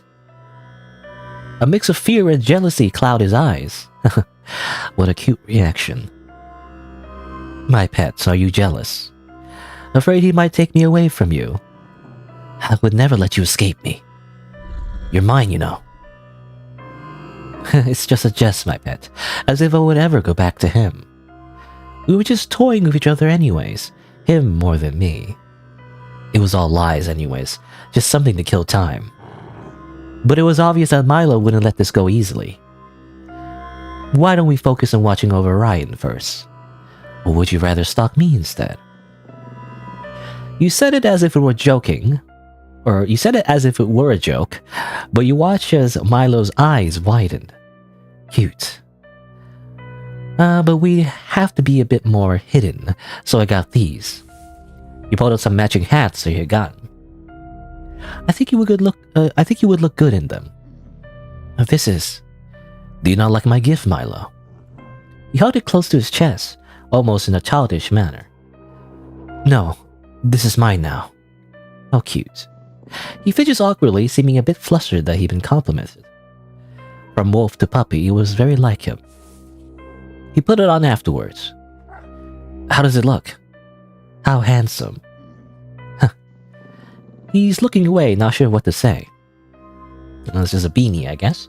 It was just me that it's like a stylistic choice, I guess, but the eye on the beanie also changes depending on his expression, it seems like.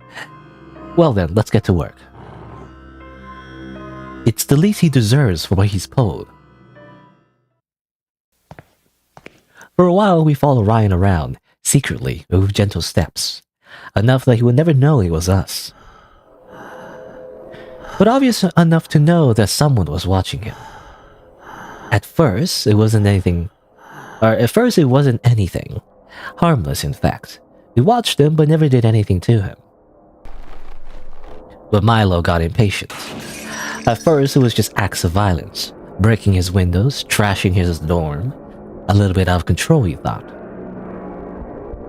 Next was the letters, sending him threat after threat, cutting out words and letters, promising to tear off his head and his legs.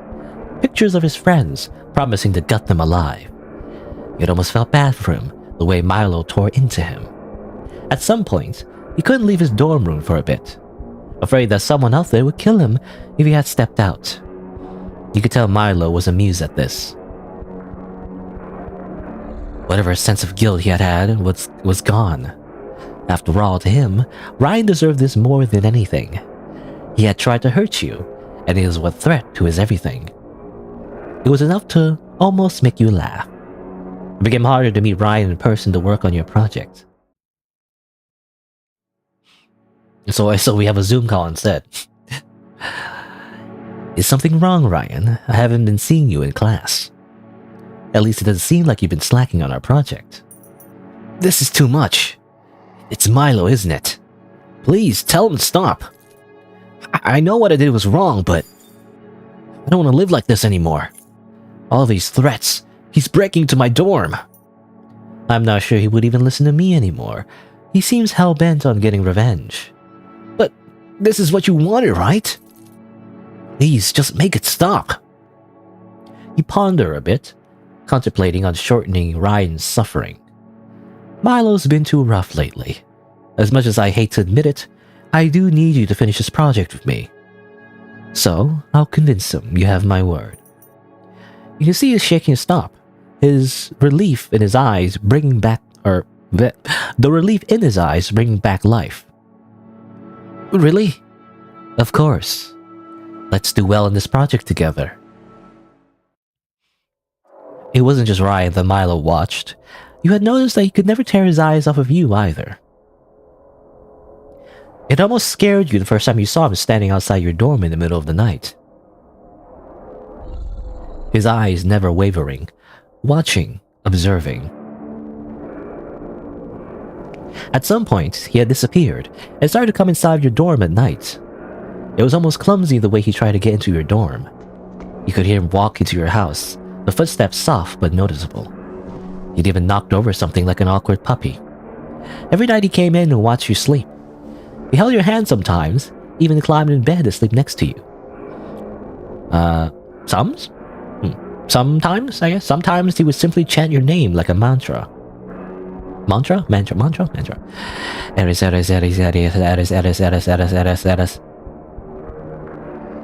An obsessive dog worshipping his master as he slept.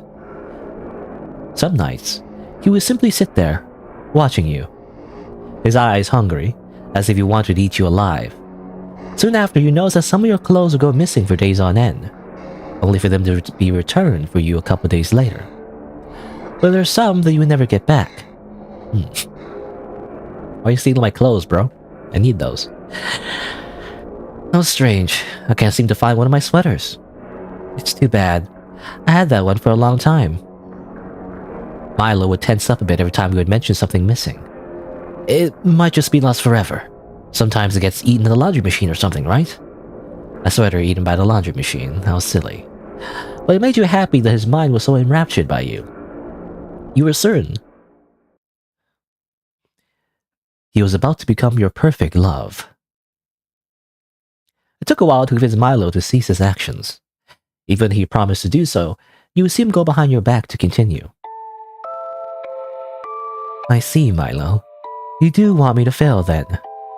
You want me to move schools so we're forced to separate. Is that what you're telling me? Do you think you could leave so easily? I'd simply break your legs and keep you somewhere where no one could find you. You don't say. How romantic.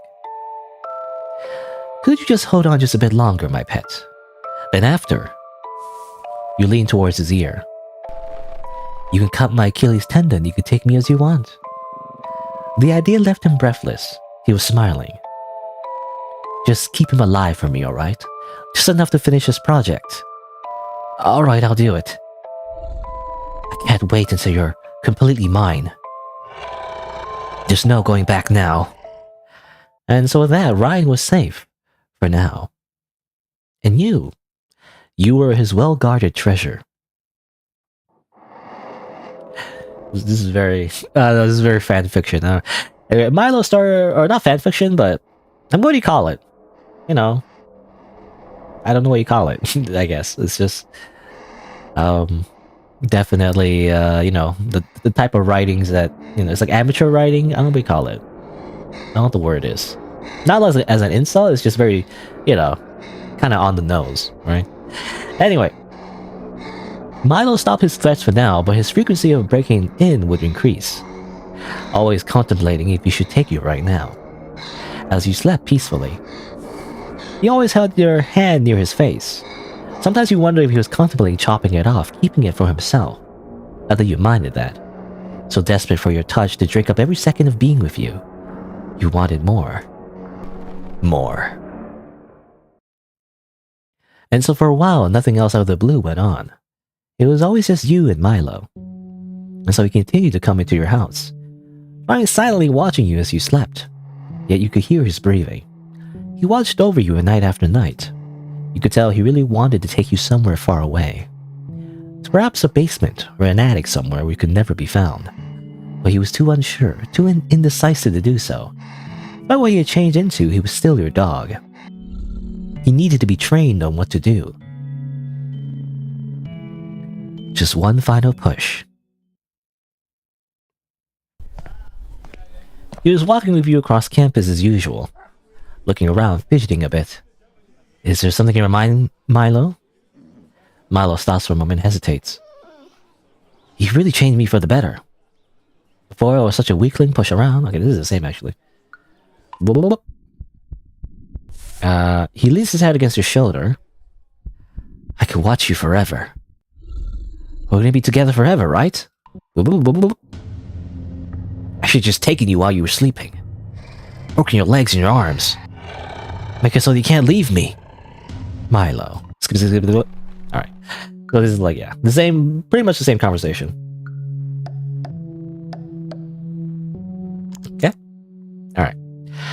So it's a very similar conversation as last time, where we told Milo that we might be breaking up, manipulating him. And now we can push him towards a specific, type of personality, I guess. Sure. Protect me. No matter what, the world will always find a way to take us apart. It's cruel, isn't it? And the solution is simple. Just make sure it can't be taken away. Make it so I'm yours. And just like that, Milo's eyes had changed.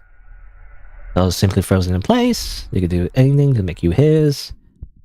I think I know what I'm talking about, right, Milo? Sometimes those kind of things simply can't be helped. Okay, I feel like this is the same. Mostly the same. Yours mine to begin with. How could I ever take my eyes off of you? Even during the darkest times. You nearly left the results you produced. You couldn't wait until you broke. What kind of sane person would do that? Then breaks into my house, threatens me with letters and bricks. I can barely leave my door without fearing for my life. Leave me alone. Okay, alright. Alright, so most of it pretty much goes very similar. The only difference is that, there's more references to him, like, stalking and, like, being creepy, basically, rather than the whole, like, other version of Milo, where he learned how to, like, I guess, cook and stuff. Anyway. Alright, so we're back to Ryan confronting us again, trying to grab that USB. It seemed that while Ryan pinned you down, you had ended up bruising something on your body. You let out a loud pain noise as you stood up. Ryan didn't seem to notice at all as he held the USB into his hand. And didn't notice Milo coming up to him, hovering and staring. He nearly squealed as Milo grabbed his wrist and broke his arm with ease. Ryan let out a pain gasp as he instinctively dropped the USB, which Milo crushed under his foot. Perhaps I'll break your other arm too. Or maybe snap your neck instead. My pet. Upon hearing you call out to him, he immediately dropped Ryan and came by your side. Eris, are you alright? What happened? Did he hurt you? Growling, he stood up and tried to look for Ryan, but he was nowhere to be seen. A coward. I'm gonna twist his neck and... Milo tried to chase after him, but you grabbed his arm. Milo, please don't go. His rage turned to worry as he held you. I should have been there. I should have protected you from him. I should have... It's okay, my pet. What I need right now isn't a guard dog, but someone who will care for me. Milo was stunned for a second and nodded. He lifts you up gently and carries you back to your dorm. While he walks, he's silent, looking at you over and over again. His eyes were cold, but his resolve was steady. What was he thinking, you wondered? For a while, Milo took care of you. He stayed in your dorm, cooked for you, cleaned for you.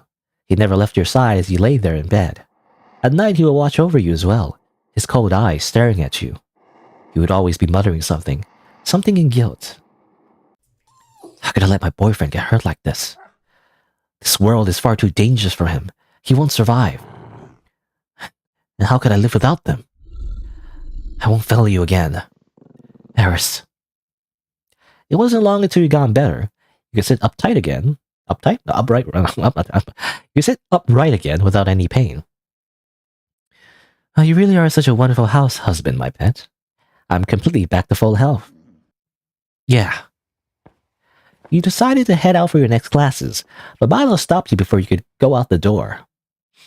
What are you doing, my pet? I won't let you go out there anymore. Strange, I won't fail again. I swear on my life. So I thought about it. He drags a bat from behind his back and walks towards you slowly. What's the best way to protect you? To make sure you can never be hurt again? I thought about it again and again. And I can't. There is no way to protect you. He looms over you as you back away from him instinctively. So, I've come to a compromise. I'll take care of you. Forever. Even if it means I have to hurt you to do so. Before you can turn around, Milo swung his bat at your legs. Ow, I just got better.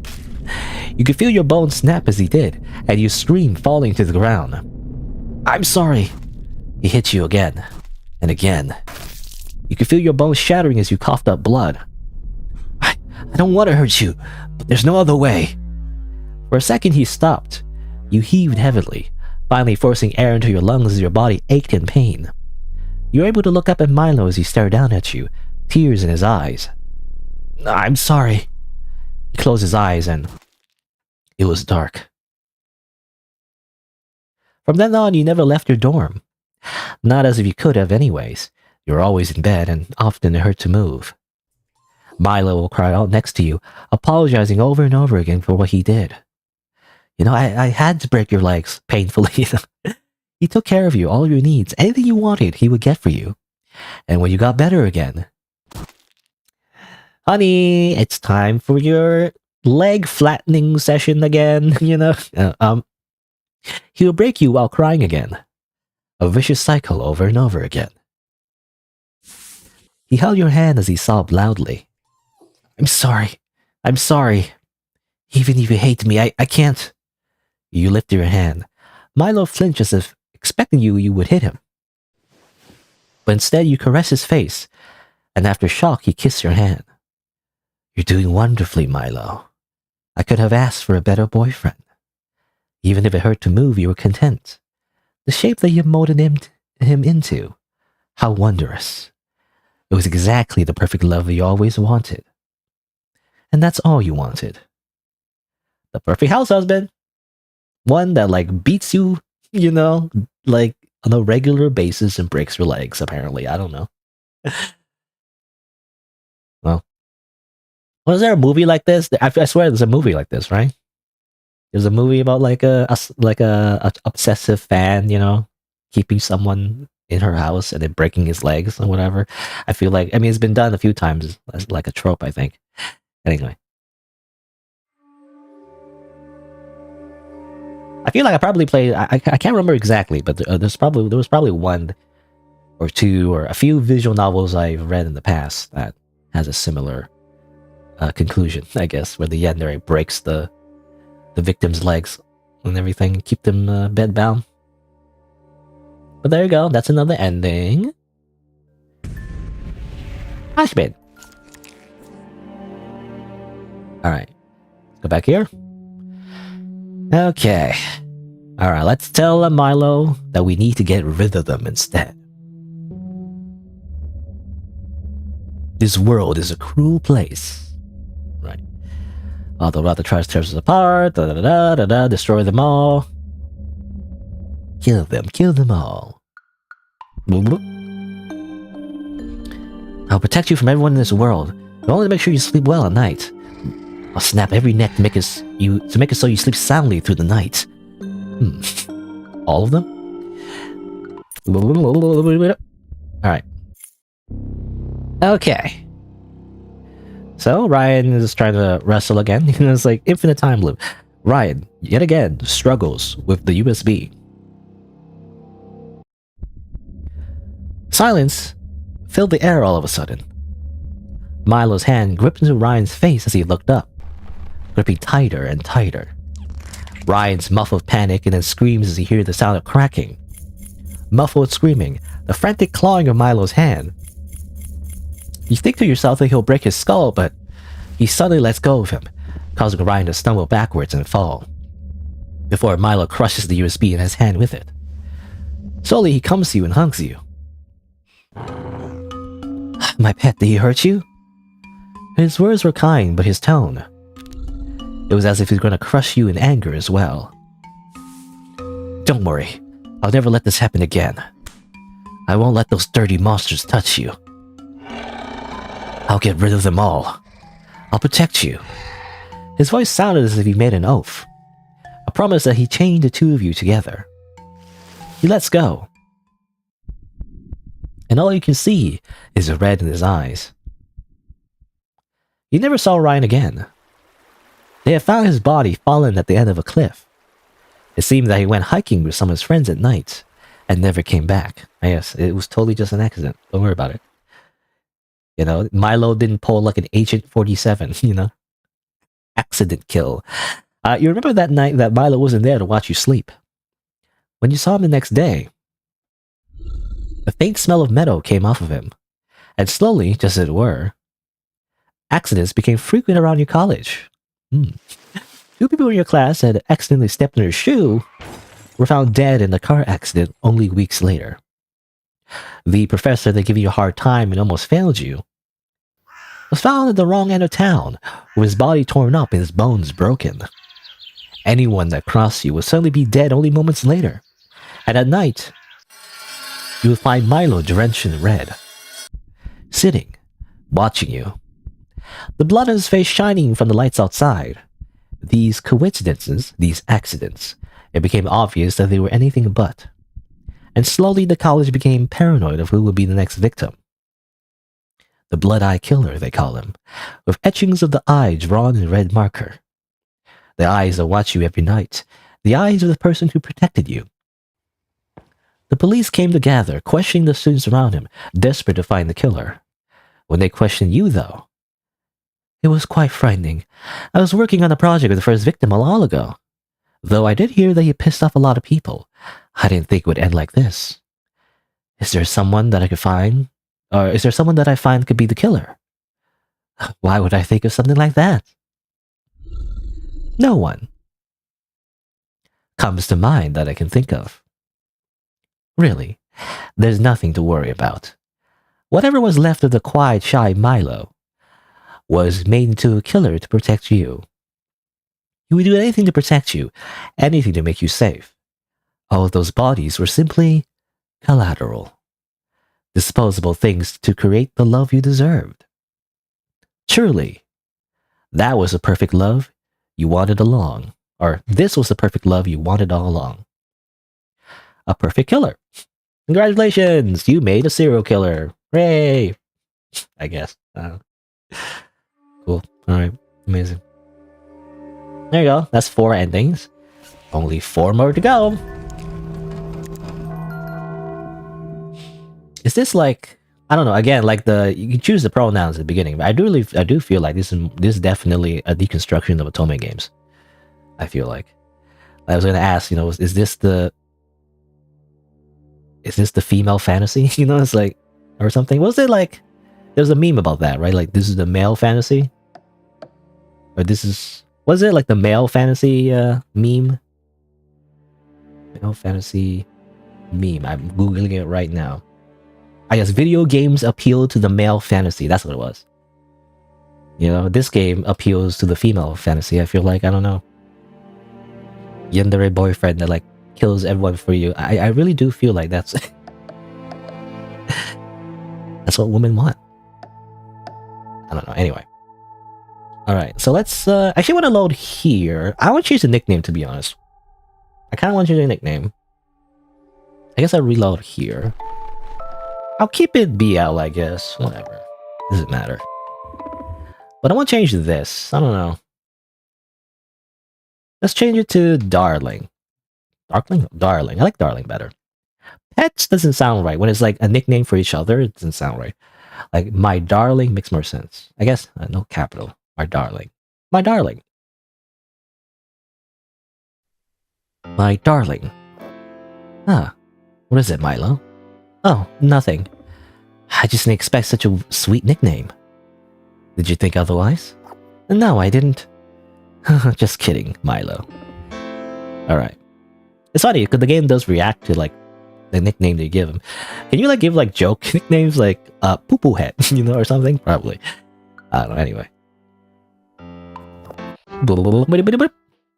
Alright, here you go. So change the nickname. Just I don't know, it doesn't roll off the tongue, my pet. It just doesn't make sense to me. My darling makes more sense to me. Alright. Some water.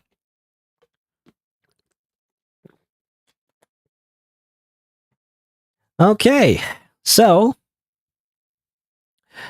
we're back to grooming Milo, and I guess instead of going to the batting cages for him to like get big muscles, instead we're gonna go to party. We're gonna go to party. To party? Just like party, just that's the title. That's the party. It's called Party. Let's go there. I think it's time for you to find some new friends. Parties are a fun way to get to know people. Oh, I don't know about that. I've never been good at parties. It's a college rite of passage, and I'll be there with you. Don't worry, you can trust me. We're dating for life, aren't we? Milo's face warms up. I can almost hear his heartbeat from here. For life? Well, yeah, but saying it out loud is... You chuckle a bit. What a pure boy. Come on, my darling. Let's head to the venue. I promise it'll be worthwhile. Yeah, change the nickname to... I don't know, darling makes more sense to me than pet. Anyway. We arrive in the venue, the lights flashing and the music blaring. I don't really like these kind of parties. Like nightclub parties, it's just loud and annoying. I don't know. Amongst the crowd, you see a red-haired girl dancing. Holly is here, huh? You smile. This couldn't be more perfect. Milo seems to flinch at all the stimulation he faces suddenly. It's okay, my darling. Let's head somewhere a bit more quiet. Taking his hand, you bring him to the back where the tables are. He goes... here goes the first part of the process. Milo, could you do something for me? What is it? If it's anything to do with bugs, I don't know if I can... Oh, it's nothing like that, my darling. Soon, you will meet some friends of mine. Oh, that sounds nice. It sure will be. There'll be a point in the conversation where I'll ask you to agree with me. You won't know what I'm talking about. I'll need you to play along. Alright, my darling. Milo seems to hesitate a bit, but before nodding. Okay. I'm sure whatever it is you're making me agree to is... Don't worry. It's... well, let's say it's a way for you to learn. You smile slightly to reassure him, but it seems to only worry him more. Actually, I wanted to give you something for a first date. You pulled out some clip-on earrings for him. Whoa! I've always wanted to try these. If you wear them now, we'll match. You point to the ones dangling on your ear. I'll put it on right away. He clips it on eagerly and smiles giddily. Does it look good? Everything looks good on you, my darling. With that, you and Milo hurry to meet your friends. New character. Yo, you finally made it. I was wondering if you were gonna bail on us. A girl with brown hair and what looked to be a grass skirt was waving to us frantically. Valley. What do you mean by bail on you? I would never do that. Sure, like you didn't do that last time. She huffs dramatically. Before seeing Milo hiding behind you. Oh, is this your new boy toy? Cute, it's been a while. Is this a common occurrence? Do we get a lot of boy toys? Anyway, how long is this one gonna last? A month? 6? My name's Milo. It's nice to meet you. Valley, I'm sure you of all people know it's not good to talk about how long a partner's gonna last. Besides, you cling onto his arm and you feel Milo fidgeting and his body heating up again. Milo's gonna be my future husband. Isn't that right, my darling? Yeah, that's right. My darling's my boyfriend. He seems like a bit different from the others you've dated. Don't you usually date more, scary people? No offense. So maybe you're right. I hope that you two have a long happiness together. She puts up her cups to cheer to our new relationship. Oh, I forgot to introduce the rest of the gang. Silly me. The short one is Desmond. He's got a nasty temper. Okay, Desmond. And I'm gonna ruin... Actually, I don't know what he would sound like. I don't know. He's wearing glasses. Like he seems like a nerdy type. Apparently he has a temper. I don't know. I'm gonna ruin you if you call me short again, Valley. Like I said, nasty. Still, it looks like you actually chose a decent person to date this time. Thank you? Let's try not to disappoint, alright? I'm not really fond of troublemakers. I'll take note. Finally, there's Seth. Seth, could you stop reading for a second? Okay. Do you have interest in monsters of lore? Mon Hunt? The answer is still no, Seth. He grumbles, going back to his book. It's funny how we have normal friends, despite us being a psychopath, by the way. I'd be interested. Really? Do you know about the monsters of the forest? I heard that they kill innocents and are trying to get out. Oh, that's... He hesitates, but ultimately grips on your arm strongly. He's not that interested, Seth. After all, the only thing Seth cares about is being killed by a monster that doesn't exist. They exist? How do you explain the idea that everyone goes in and never comes out? I don't know. Maybe they just fall in a pit or something, Seth. He grimaces, clearly annoyed at your lack of faith. Well, it's nice meeting you, Seth. Likewise. The conversation starts weaving and interconnecting, bouncing from topic to topic. Insects are the grossest, aren't they? What are these so many legs? The way they move is so Milo shudders, imagining an insect crawling around. Speaking of insects, I think that she's here in this venue today. I saw her red hair the second I stepped in here. Valley grimaces when she mentions her, and the other two look away, not wanting to pry. I feel like this is a bad question, but... Holly... Or, rather, Holly... Valley and her used to date, but... they haven't been on good terms. That's saying it lightly. He's the one who betrayed me. Or I don't know why I'm reading a word. Anyway, that's saying it lightly. She's the one who betrayed me. Got me kicked out of my last university for what? Weren't you stealing data from the school? The point is, she screwed me over. Should have kept her mouth shut. Speaking of which... well... Huh? Come on, tell me. Don't bail out information. You smile, feeding on Valley's love of gossip. I think Milo saw her yesterday giving a USB to someone. Based on his description, it sounds like he had a picture of a hula girl on it. What? She took the USB that got me kicked out and then tried to sell it to someone? Luckily, it seems the deal didn't go well and she still has it on her. Isn't that right, Milo? All eyes turn on him, and you can feel his panic from here. Eris, what are you... Remember what you told me, Milo. You're supposed to grieve me. That you saw a girl with red hair and a green skirt trying to give that USB to someone. Remember what you promised. He hesitates but seems to remember that what you told him earlier. Earth to Milo? Now that I think about it, yeah, I did see a red-haired girl try to give the USB to someone, but I didn't know that was yours, so I... It's okay, Milo. There's no way that you would have known. But I did think you deserved to know the truth, Valley. I mean, Holly did such awful things to you, and now... what a hypocrite. I was angry too when I saw her downstairs. Looking at Valley, it was obvious that she was beyond anger. She threw her chair aside and marched down the stairs. You mother... Arguments started immediately, along with screaming and sounds of glass breaking. Both Desmond and Seth ran down to try to calm her down, and Milo tried to as well, but you stopped them. What? Milo, let's not deal with that mess right now, shall we? But what about... Don't worry, they can take care of it. As the fight below continued, you brought him into the hall to talk. That turned out well. It turned out even better than expected, to be honest. It took a while to plant that USB, but it's worth it to get Milo exactly where you wanted him. Not to question you or anything, but why'd you make me lie about that?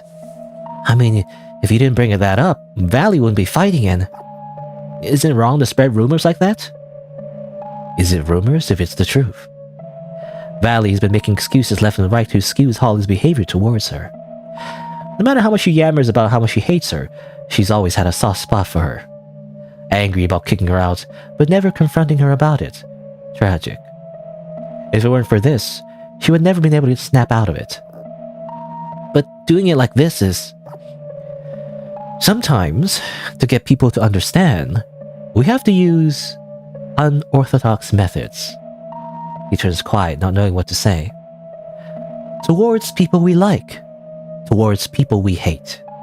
In the end, it doesn't really matter how we get there. It's results that matter. You pat Milo's shoulder reassuringly. You did well, Milo. I'm proud of you. Best way to use the information for your own benefit, right? Or yeah, the best way is to use the information for your own benefit, right? To yours and those you care about. Or destroy someone like that bully of yours. The only way to fight fire sometimes is with fire. I mean, he'll never stop coming after you, you know. It's not wrong to protect yourself in this manner. He deserves it, doesn't he? Milo stops for a second, contemplative, and looks up at you with resolve. Please teach me. You smile. This is really turning out better than you planned. Alright. This is the, what is it? Charisma route. You know, instead of like focusing on pumping up our strength, we're pumping up our charisma stat instead. And using it for evil, you know? For a while, it was our favorite thing to do together. We hung out with different people, learning about them, watching how they interact with each other.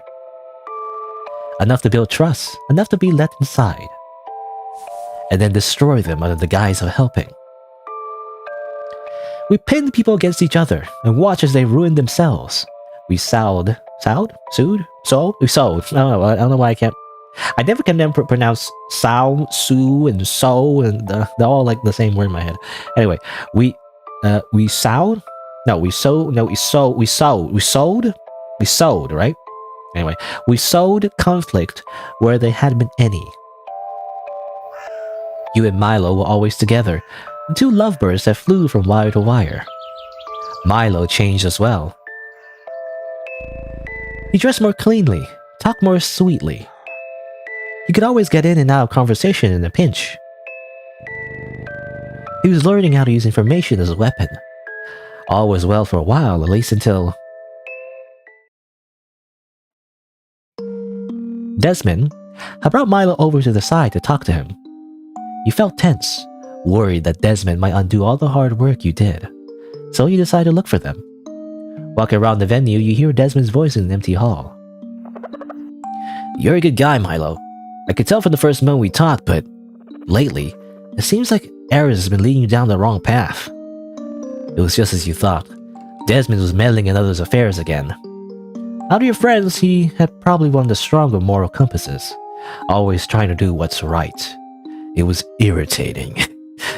the good guy, you know. Ugh. But jumping in now would be... Well, you decide to continue listening. How could you say something like that about him? Without him, I would... Listen, it's just that Ares is the type who will get what he wants, no matter what. Whatever methods have to be used, whoever needs to be sacrificed. A person whose ends justify the means. What will he want from me, then? Desmond is silent, seeming to hesitate. I'm not sure. I doubt my darling would do such a thing. Although he sounds confident, you can feel his hesitation. Listen, I can't control what you do, but I think you should... Suddenly he's quiet. He must be whispering something to him. Ugh, this wasn't supposed to happen. You walk towards him as if looking for Milo, interrupting them. And what are you two whispering about? Oh, Ares. How long you been there? I was just trying to find Milo since you guys were talking for so long. Why? Were you saying something I wasn't supposed to hear? Desmond looks away awkwardly as if he's been caught. No, it's nothing, my darling. He just has some questions for one of our classes.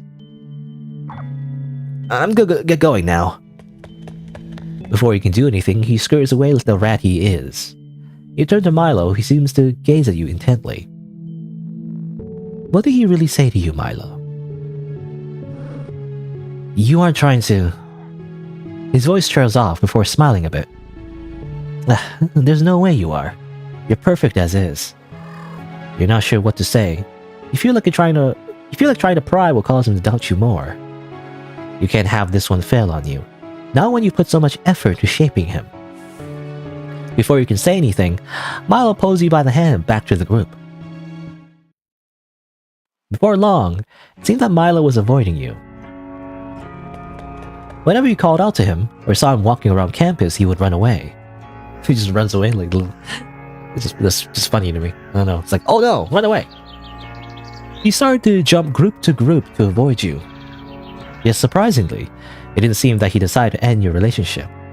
Either way, whatever that rat said to him seemed to have worked. Are you two having a fight? Did something happen? No, it's nothing. It's just a silly disagreement. How annoying. If that's going to be the case, why not use it to your advantage? You were able to corner Desmond after class one day. What do you want? I have extra credit work I have to do today. It's obvious you wanted to run, but you refused to let this mouse free. I just wanted to talk about Iya.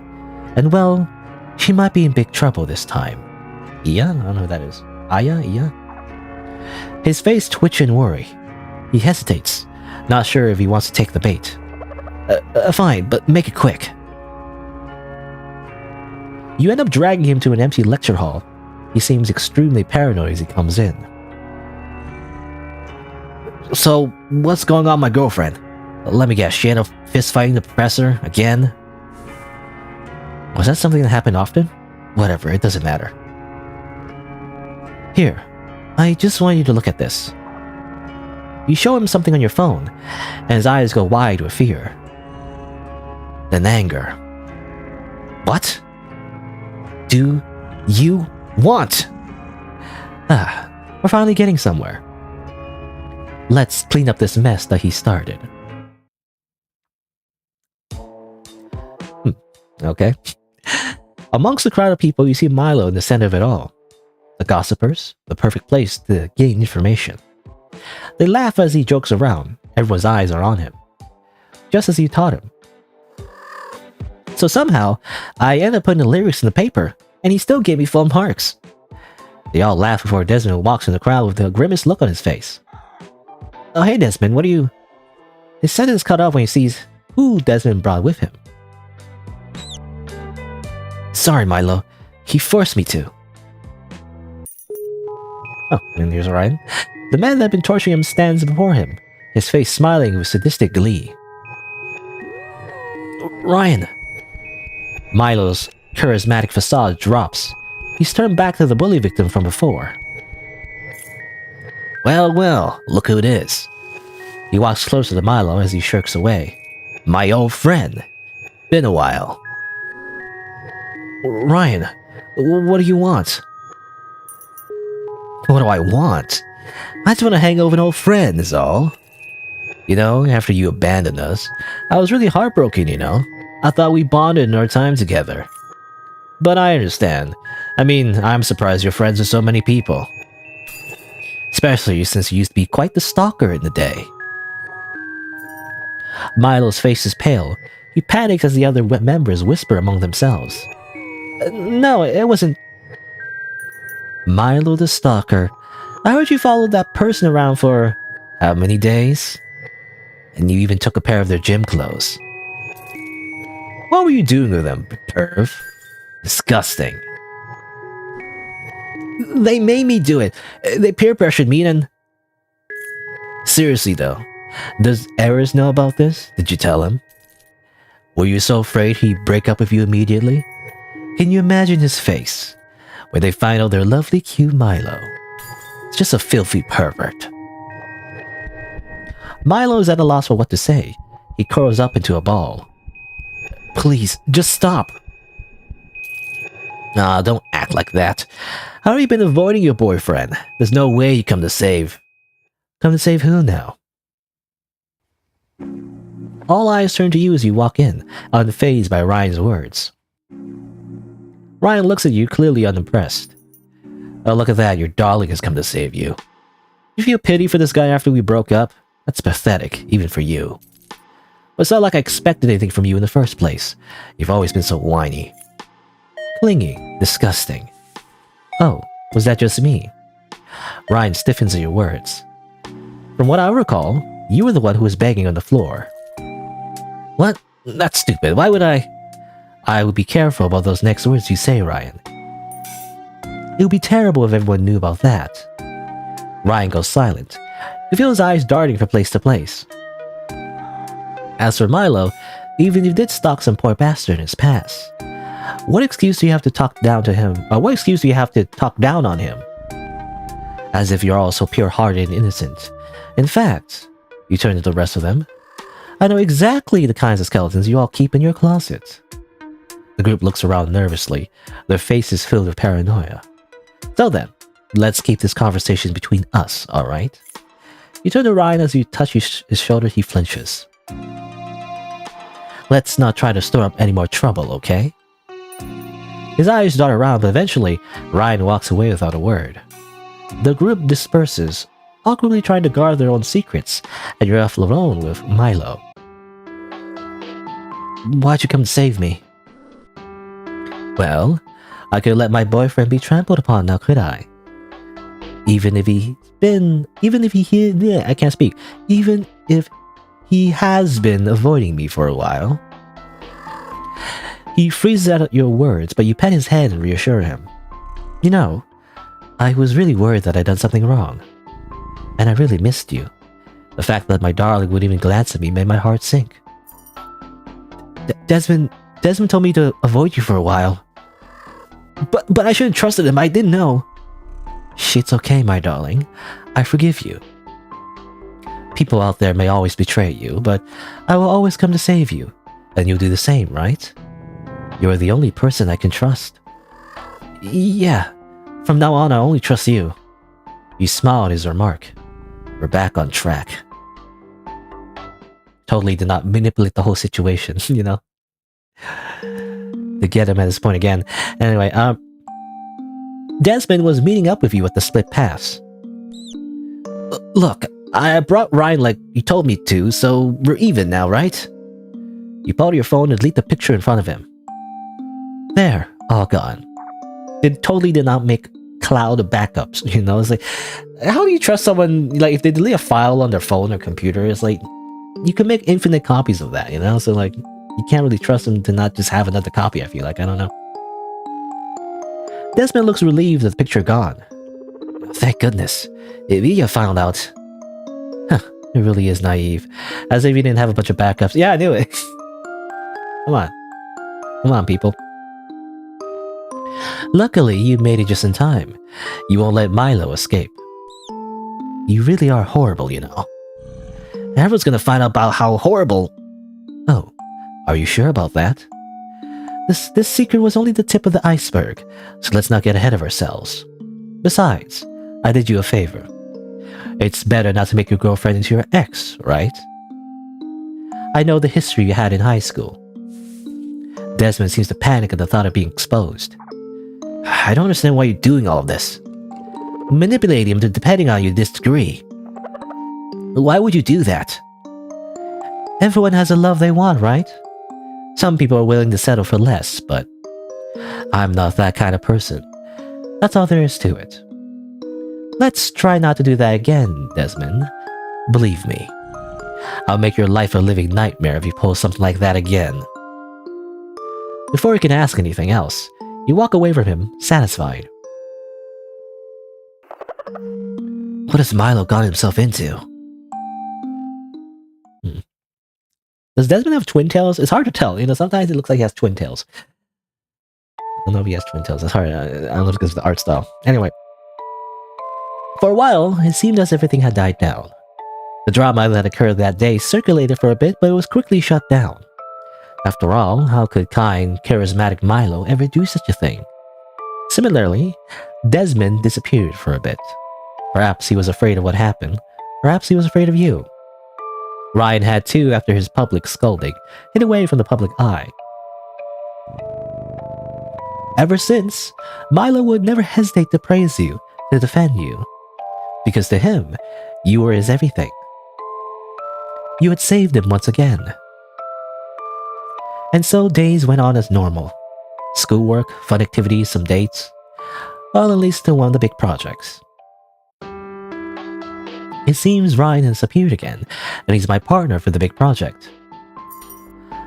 Milo fiddles with his earring a bit. While outwardly he looks uninterested, you can tell he's thinking deeply about something. Well, it's too bad that we can't get any dirt on him, huh? I'm sure I could find something that could destroy him for good. He smiles sideways, his eyes deep with vengeance. Such a lust for revenge. Oh! I mean, it seems you know what to say to make him stutter. Sure I do, but it won't stop him from coming after you for that long. And I'd like to have some surprises up my sleeve as well. That's a bit boring, my darling. As much as I love to destroy him in that way, my darling, I would like to actually pass this class, and this project is a huge part of my grade. So let's hold off of it now, alright? Milo makes a slight sound with his mouth. But that's no fun, my darling. Can't we rally him up just a bit? If you can't get this project done well, then I won't be staying at this university anymore. Ryan's such a buzzkill. I was really hoping to scar what's left of that ego of his. I know you like to see him crumble too. Of course, I would love nothing more to watch him writhe. However, we're supposed to be meeting up in Cafe 15 to talk about what we're going to do. And I'd like you to come with just in case. Well, who knows if I'll pull something. The grid is a little too wide. I'm a little too happy at the situation. We're destined to be together. Is that right, Eris? You don't have a choice but to love me. The response sends shivers down your spine. You train him a little too well. As we walk in, we see Ryan sitting on one of the booths. This looks the same. Yeah, it's almost the same, basically. Jealous became himself wheel. Ryan looks like he's going to cause a scene, but Lyle leans back casually, strokes her hair, and looks at him tauntingly. Were you going to do something to my lovely Eris? Ryan grits his teeth and sits back. Whatever. But it's not as if this wasn't a word we weren't used to, battling with words. Milo would scroll through his phone nonchalantly as he talked to each other. But it felt as if a part of him was always watching. As if finding a perfect moment of weakness. Drop the spoon. Milo gets the spoon. Your spoon. Lovey-dovey crap. Got a jet. I'm tracking right now, he's not that far. In fact, we might get some more money out of him with these pictures I found. Fun, but let's save that for later. He might find out you've been tracking him, he might turn off his location. You give the money, and then you drug yourself, I think is probably what happened, and you wake up. Milo, wakes you up. Wish you could look on for all eternity. Hugs you. You're okay. What happened? Passed out suddenly. Didn't know? Ooh. I knew he was up to something. Yeah, this is mostly the same. It seems like it's the same. Same plot, basically, as the other branch. Should have been me.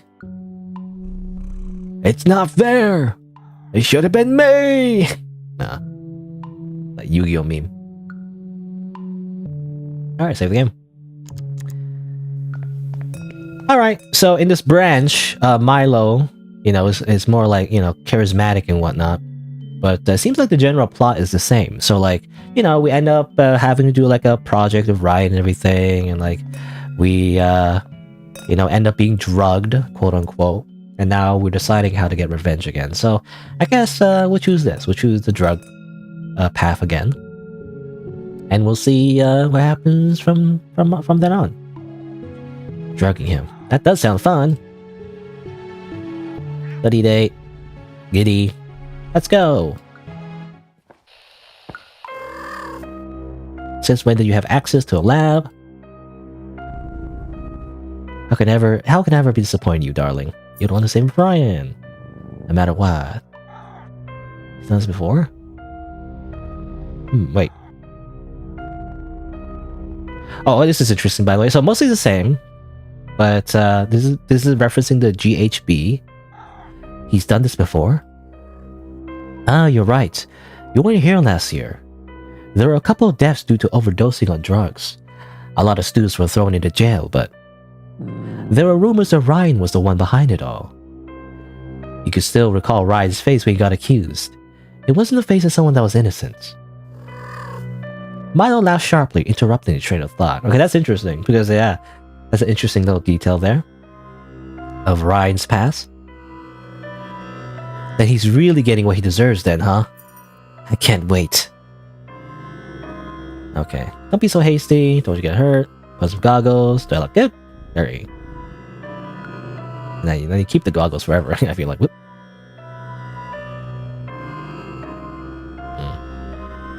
Yeah. A very varied interests. It was a joke. I'll have admiration for you. Drew's hungrily, tantalizing. Actually, no, may I do the honors? Oh, well, hold on, wait.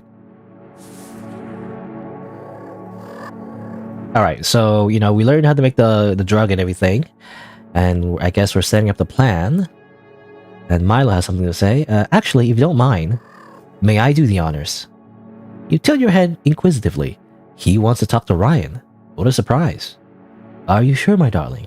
It'll be terrible if a repeat of last time happened. I'd rather you not get hurt. I won't let him get the best of me this time. I promise you, my darling. You see his eyes filled with determination. You can't seem to say no to it. Alright, Milo, as you wish. We arrive at the bar that Ryan had invited us. Hey, it's... His fake smile dropped when he saw that Milo had joined you. You two. He looked at him condescendingly. Sorry, did you not think I would bring him? I thought it would just be us two, because we actually worked the project. I was sorry about that.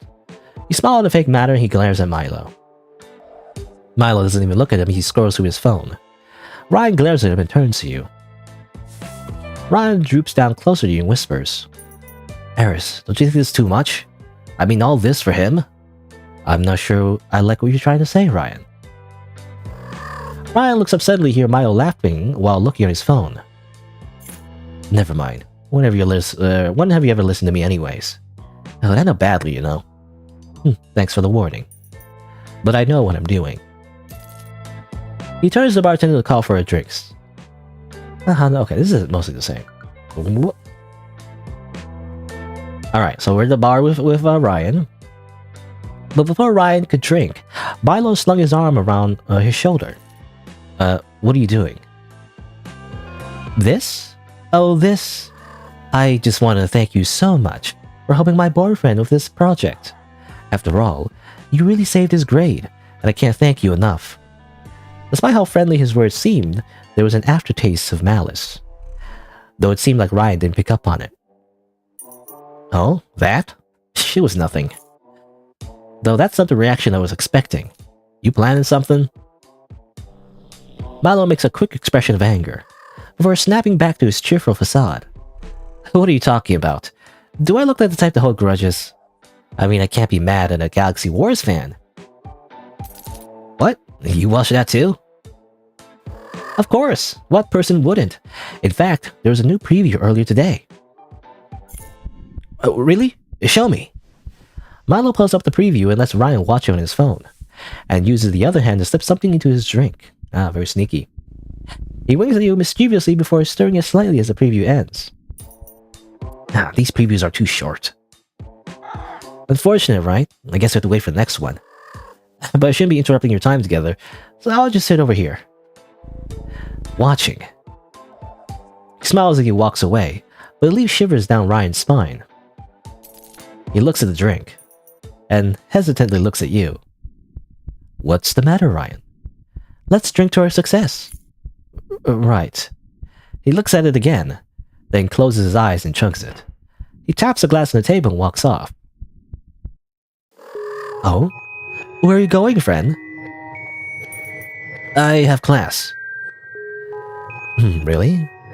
What was it that you used to say? That going to class is a waste of time? To say it nicely, that is. Why don't you just stay? His eyes flash a dangerous expression, and Ryan looks towards you. Milo, let's let him go. Just seeing his ugly face is enough to make me puke. You cling onto Milo's arms and his face changes to an expression of adoration. Plus, if we leave now, then we can spend more time together, right? You trace your finger on his chest, and as Milo's eyes are fixed in worship on you, Ryan slips out the back. My darling, why did you just say so?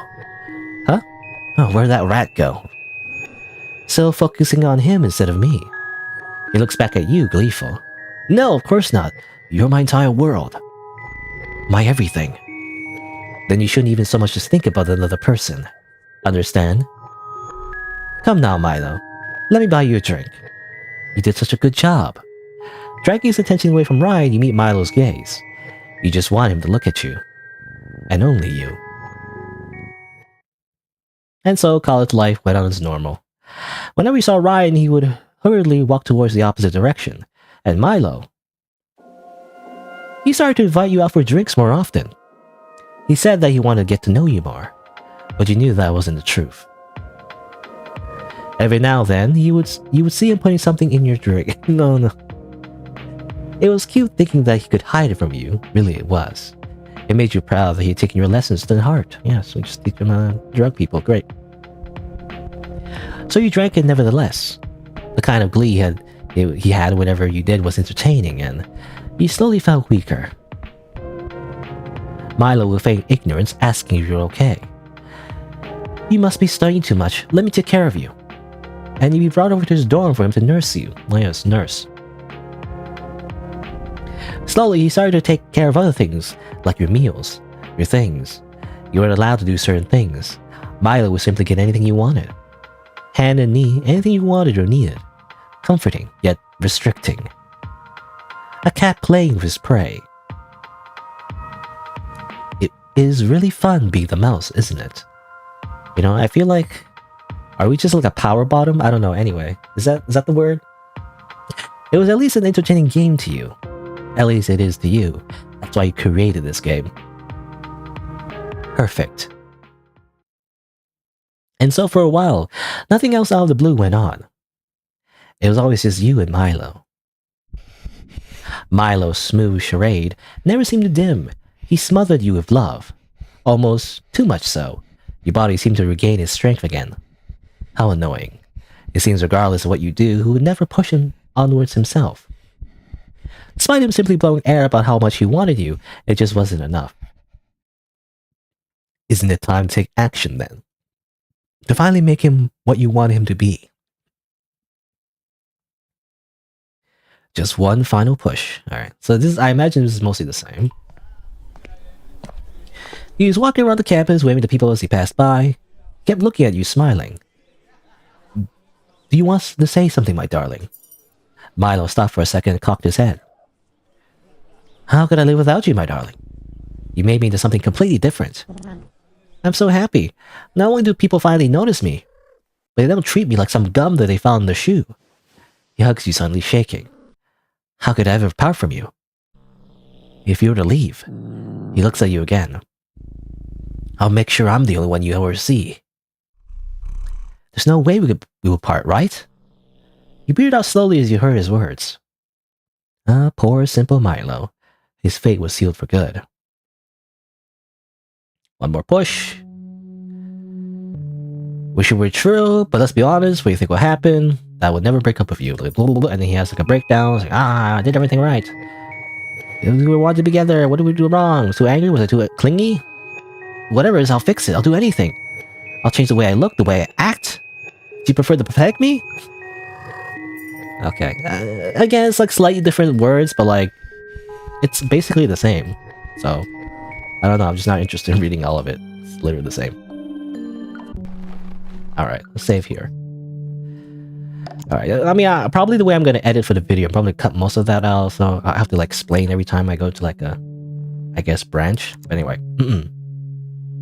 Alright. So, you know, most of the branch with Milo seems to be basically the same. You know, mostly the same as the other path for the most part. You know, his personality is like slightly different, but like it's pretty much the same. Pretty much the same plot for the most part. You know. So we're back here, choosing whether or not, you know, to push him in one way or the other. You know, either to like focus on us, or to focus on, you know, on them. I guess to like get rid of everybody else. You know. Two flavors of yandere, I guess. Obsessive and like violent. Sure. So we'll choose this route first. It's like blue or red. Blue pill or red pill? Is that what it is? Anyway. It's like the Matrix. Protect me. Whoop. I'll do everything to please you. I think I know what I'm talking about, right, Milo? Yep. There's been one for me. What's foolish to think otherwise? I wonder if there's a way to make you never forget me, so I'm always imprinted in your mind. Okay, then there's the Ryan thing. Taught him how to drug me.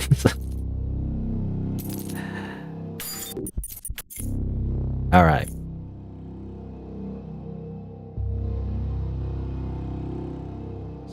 Headphones. Some water.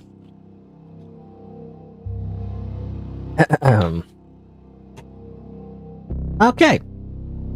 So Ryan is trying to get that USB yet again. In his excitement, Ryan fumbled the USB, dropping it to the ground. He scrambled to get it, only for him to be by the feet of Milo. Ryan tried to grab the USB, only for Milo to step on it. Hello there, Ryan. What do you think you're doing? Milo. I was just getting something from Eris. It's nothing real big, really. I just... Silly Ryan. That's not what I was asking. Let me rephrase it for you. Why are you near my darling? Why are you talking to my boyfriend? Get away from him. The utter disdain in Milo's eyes made Ryan shrink away. Look, I won't bother him anymore, okay? I swear. I was just about to leave. You won't see me again. Oh, I know, Ryan. Because if you don't... His eyes were cold, as they were shooting daggers into Ryan, and then he smiled. I'll make sure that the hospital is your new permanent home. With that, Milo lifted his foot, and Ryan scrambled away. He looked at Ryan as he ran away and then back at Milo. Thank you, my darling, Will you leave me like you left him? The question caught you off guard, and you were stunned into silence. Milo, what do you... No, you wouldn't. I'll find a way to be together forever. You couldn't put another word in as he walked away from you. A cold shiver went down your spine when he looked at you. It felt as if something bad was about to happen. Something that you couldn't take back. You woke up groggily, as if you had been sleeping for ages. As if the fog in your mind cleared, or as the fog in your mind cleared, you realized that you were seated on a couch. Did Milo drug you last night? It was hard to remember. There was a strange ache in your left eye, like someone had tried to scoop it out. You tried to move your hand towards it to feel what was going on, but you realized, try as you might, you couldn't move your limbs. You could only awkwardly bob your head side to side. I wouldn't try to move, my darling. We're still in the middle of getting married, you know. Married? Shyly, Milo tapped the ring on your left hand, with the ring matching his. They say that this finger is connected to the human heart, and that if you betray someone in love, you have to cut it off. I thought the idea was so romantic, so I decided that we should have something from each other to seal the deal. You look up at Milo slowly, and your eye looks straight back at you. I wasn't sure if I did it correctly, but look, we're matching now, aren't we? His face flushed, the eyes started to cry with tears leaking out. An eye for an eye. It was strangely beautiful in a way. But I'm not quite done yet. I have one more thing before we are officially married. A metal stick with a symbol of an eye on it, colored in hot red. With this, we really will be together forever. Before you could protest, he pressed the iris straight onto your bare chest. You let out a scream of agony as the metal burned to your skin. Your eye, Milo's eye, both started tearing up. In reflexive pain, you bashed your head into Milo's nose, causing him to stumble backwards. Gasping, you felt the steam rising from your chest as the markings settled on your skin. And then you heard laughing. A hysterical, gleeful laugh. Trying to ignore the pain, you craned your neck upwards to see Milo, blushing profusely in ecstasy as his nose bled out from your previous headbutt. That hurt so much, being hurt by my darling. He wiped the blood from his nose, all while pressing down with his painful squirming sounding joyful. You felt the paralysis in your arms wearing off, and you touched your chest, circling the newly scorched branding. Oh, we're so close to being bound together. He placed the branding iron into your hands and started to pull off his shirt. I can't wait. I'll be marked just like you soon. He guided your hand to push the rod against his skin, then, pushing it into him, the tears from his eyes started to run down quickly. He was drooling, enjoying the pain a little too much. Yes, he's very masochistic as well. You pulled away, leaving a deep mark in his chest, mirroring yours. Now, even if you ran away, even if you were taken away from me, we're marked as one. You cupped his face as he spoke, drying his tears with your fingers. You finally understand, don't you? The kind of love I was striving for. This is it, you understand, right? To be twisted into one. A cruel love to most, but to you, it was finally the perfect love you wanted. Married! Congratulations. You got married. So, in a very, like, is this a typical marriage ritual, though? I don't know. Anyway. Oh, eyes are a little bit different. Have the eyes always changed before? Not sure. Wedding! Yay!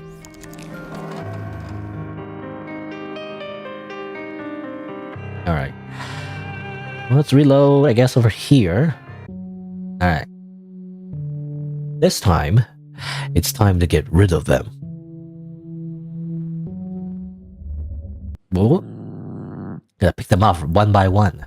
It's all so clear now. The only way to save you is to get rid of all those that pose us. I wonder what will be easier, drugging the cafeteria food or just the water supply. Oop. Alright. Alright. Ryan is taking the USB. But before he could celebrate any longer, though, Milo had grabbed his wrist. With a cold smile, he asked a simple question. Finally what, Ryan? Ryan went pale, seeing Milo's smiling face loom over him. It's nothing, Milo. Nothing at all. He croaked out an unconvincing lie. Then if that's the case... Milo leaned in only inches away from Ryan's face. I would appreciate it if you never talked to my boyfriend again. Milo lets go of his wrist, and as he shakes, Ryan runs away without turning back. He turns to you next. My darling, what were you two talking about? He said with a slight smile, but there was a coldness to it. It seems he wanted to take me back, to use me as some sort of toy again. But no matter how much I said no, he refused to let go. Thank goodness you showed up. All lies, of course, but Milo ate it up as if it were the words of his god. He smiled, eyes widened with an unsettling grin. I see. Then I'm glad I was able to save you then, my darling. Please don't worry. I'll make sure that something like this will never happen again. A quiet declaration, with a red burning in his eyes. Ever since Ryan ran away, Milo seemed to have been engrossed with a new hobby. As much as you tried to find out what he was doing, it seemed like he was very secretive about it. Are you trying to find out what your present's gonna be? It's a surprise for a reason. He would say in a sing-song manner, happy to see that you were so interested. He kept his gift under wraps, always checking his phone as he was watching and waiting for something. Humming happily as he continued scrolling through his phone. He would always talk about how excited he was to gift it to you, how much you would love it. Until finally, he was finished. As a surprise, he blindfolded you and brought you somewhere secret. I'm so excited. I hope you like all of my hard work. Unveiling your eyes to behold, you stood in awe of what you saw. For a second, you thought there was a person sitting in the chair in front of you, but as you leaned closer, you saw what it really was. A giant, jointed doll, an exact replica of Ryan. The skin, the eyes, the clothes, they all looked exactly like him. Milo, this is amazing. How'd you manage to make him look so convincing? Oh, I just had some very good references, let's say. He smiled happily, proud of the praise you'd given him. You inspected the doll closer. It was so lifelike. How did he... You realized immediately. The eyes were moving. The pupils dilated, expanding as they tried to communicate. The face seemed wet as if it were crying. Milo leaned closer to you. I'm sorry though, my darling. I actually ended up selling this one to a collector. I hope you're not too mad. Who are you selling it to? Is this human trafficking? You looked back at him and gave him a smile. No, of course not, my darling. How could I be mad at you? As an apology, I'll make as many dolls as you like. Any friend, foe, classmate, professor? I can make anyone into a doll for you. Anyone you want. Oh, how generous. You know, I was just thinking. I like a nice doll of Desmond. No, not Desmond, no! Don't you think it would be a nice gift for his girlfriend? I think she would be thrilled at that kind of surprise. If that's what you wish. Who am I to deny you, my darling? You stare into his eyes. What a beautiful masterpiece he's made. A perfect doll maker just for you. Any person could become your doll, to break or to destroy. To make them cry of joy or fear. How delightful. Your hard work had spawned something so wonderful. Now you have your one and only perfect love. Great. How's that work though? Like, what did he do exactly to Ryan? Like, it looked like he had doll joints and everything. Did he somehow replace his body with a doll's body? How's that work? That's like, almost like sci-fi. I don't know. Anyway. Or is it like a metaphor, you know? Like, he's not like actually a doll, he's just simply paralyzed for life or something like that? I don't know. I mean, that's definitely more realistic and also really dark, but anyway. Alright. There you go. So that's ending. Well, that's that ending. Only 2 more to go. Again, they're all like, I mean, other than the very end, most of the story is basically the same, to be honest. There's always these like canon events, you know, in the timeline. It's kind of all the same. You know. I do want to see a lot of endings, so let's go and do that. Let's see, so we'll reload over here. Yeah, there's 2 more. 2 more endings. But let's see. Alright. So, let's learn about stalking. Yay! He would catch us too easily. Stalking is the way to go. Let's do that. Stalking is more something I did in my past. Oh, isn't that perfect? You already have experience. Okay. Happy that's being useful. Let's see. You walk around your dorm trying to look for what you might need for this endeavor. You think carefully about what you would need to stalk Ryan. Cameras, darker clothing. Are we stalking him in person? I've already been following him everywhere online. Yeah, social media stalking. Turns out he's quite infamous. Makes you wonder how he dates at all. Is that a jab on me?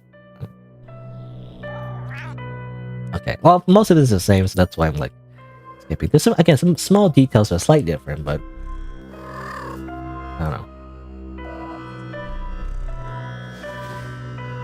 Oh, and he gets a funny little hat, you know? Instead of a beanie, he gets a cap this time. Alright.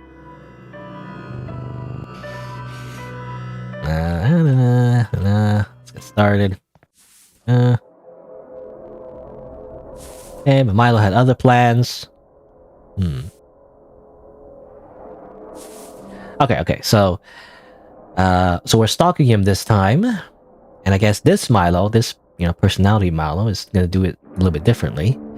Milo had other plans. Online, he talked about his experience of Ryan bullying him and how it affected him, which is the truth, to be honest. It is the truth, technically. And it spread like wildfire. The amount of videos and comments defending poor, innocent Milo and antagonizing brutish, awful Ryan. Milo really knew how to play a crowd, it seemed. But it wasn't just that.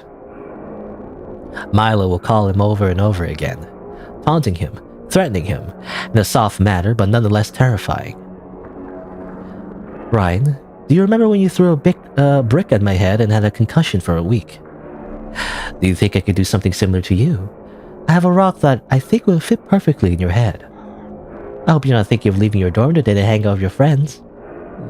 It would be terrible if someone burned up your new couch while you were gone. Maybe it would be better if you simply died and were reborn into another person. I'm sure the world will be happier for it. That's very mean. Milo's words were simply the drops of water that caused the ripples. Soon there were others that tried to threaten him through texts, calls, anything. He made others do the dirty work for him. How clever. Sadly, it made it hard for you to do your projects together. You know, we still had to do that, by the way. In fact, it almost seemed as if you were the last of his more positive interactions. Zoom call. Okay. I do it right. Alright, okay, same thing. I want to stop. How long do I live like this? Just make a stop. Do anything. Anything at all? Alright. I'll try to do that. Let's do the well, okay. Basically the same thing. This type of stalking is definitely more powerful though, I guess, you know? Because he's using his connections. Compared to like, the different version of him. It seemed that he would always bump into you at random times and act as if it were a coincidence. Even when you went to places you would normally never go to, he would always find himself there. Our hair is so crazy, by the way. we have ridiculous hair. He always knew where you were, always followed you. Even in the dorms, you started to notice that things were a bit off. Items were slightly shifted in ways you didn't remember. Things you had for a long time suddenly looked newer, as if someone were replacing them one by one. Perhaps you were being paranoid, but you were losing things, and quite quickly at that. If you were a bit more oblivious, you could have convinced yourself you were just being clumsy. You always asked Milo if he knew where you left things, and he would laugh. And hand you an exact copy. You always seemed to have exactly what you needed. Ah, did you lose your textbook? You're so clumsy. It's cute. Here, I brought you another one. Oh dear, did you find your stuffed animal ripped? I'd hear that sometimes there are rats in the walls. Luckily, I brought you another one. Aren't I the best boyfriend?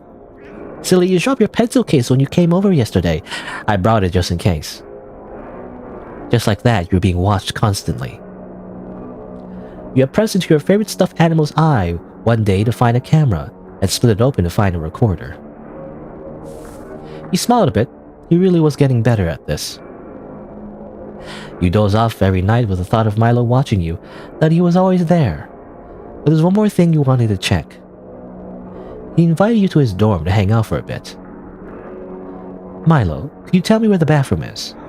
Of course, down the hall. As you left, you snuck into his room to dig through his backpack. Pictures. Photos of you in your dorm, out in your class or inside of your pencil case. Items from things that had made an exact duplicate of, and that he was sure you would never notice. Notes of locations of where he had gone and where to meet up, or places he had convinced you to go to. And of course a recording device, playing your voice over and over again.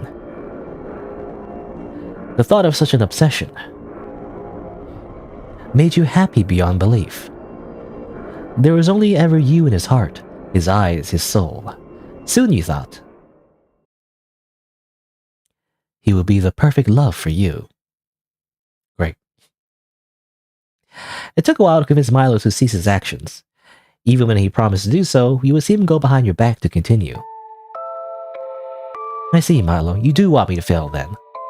Okay, so this is the same talk about like not messing with Ryan too much.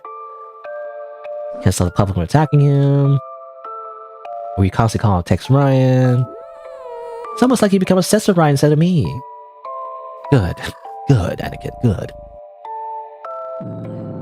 Everyone else is just in the way.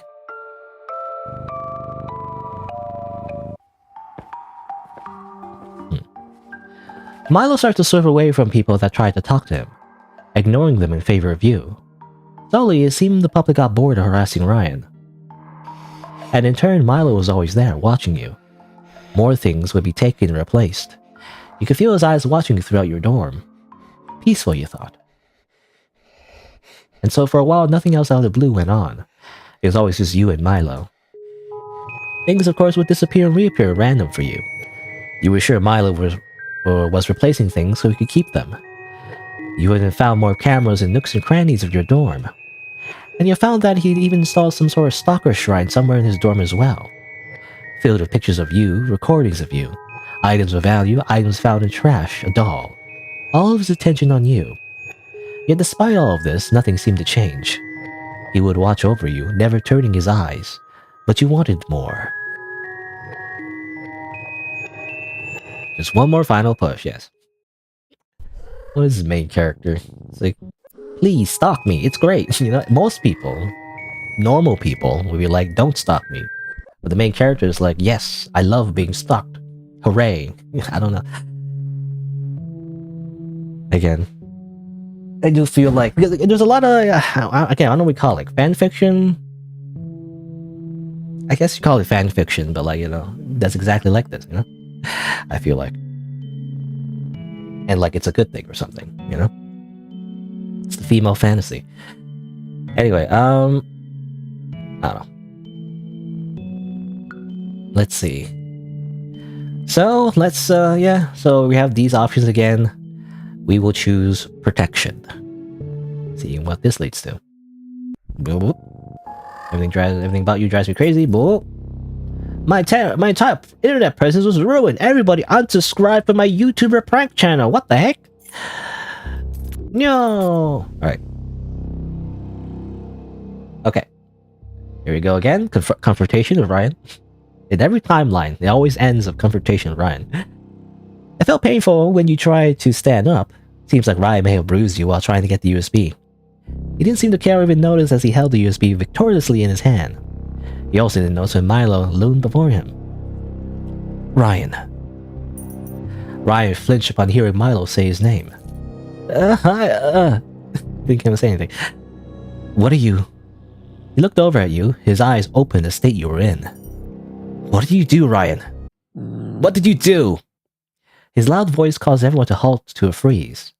It was rare that Milo would raise his voice at anyone, but the way he growled as tears streamed down his face made you excited. How could you hurt my darling? How could I let this happen?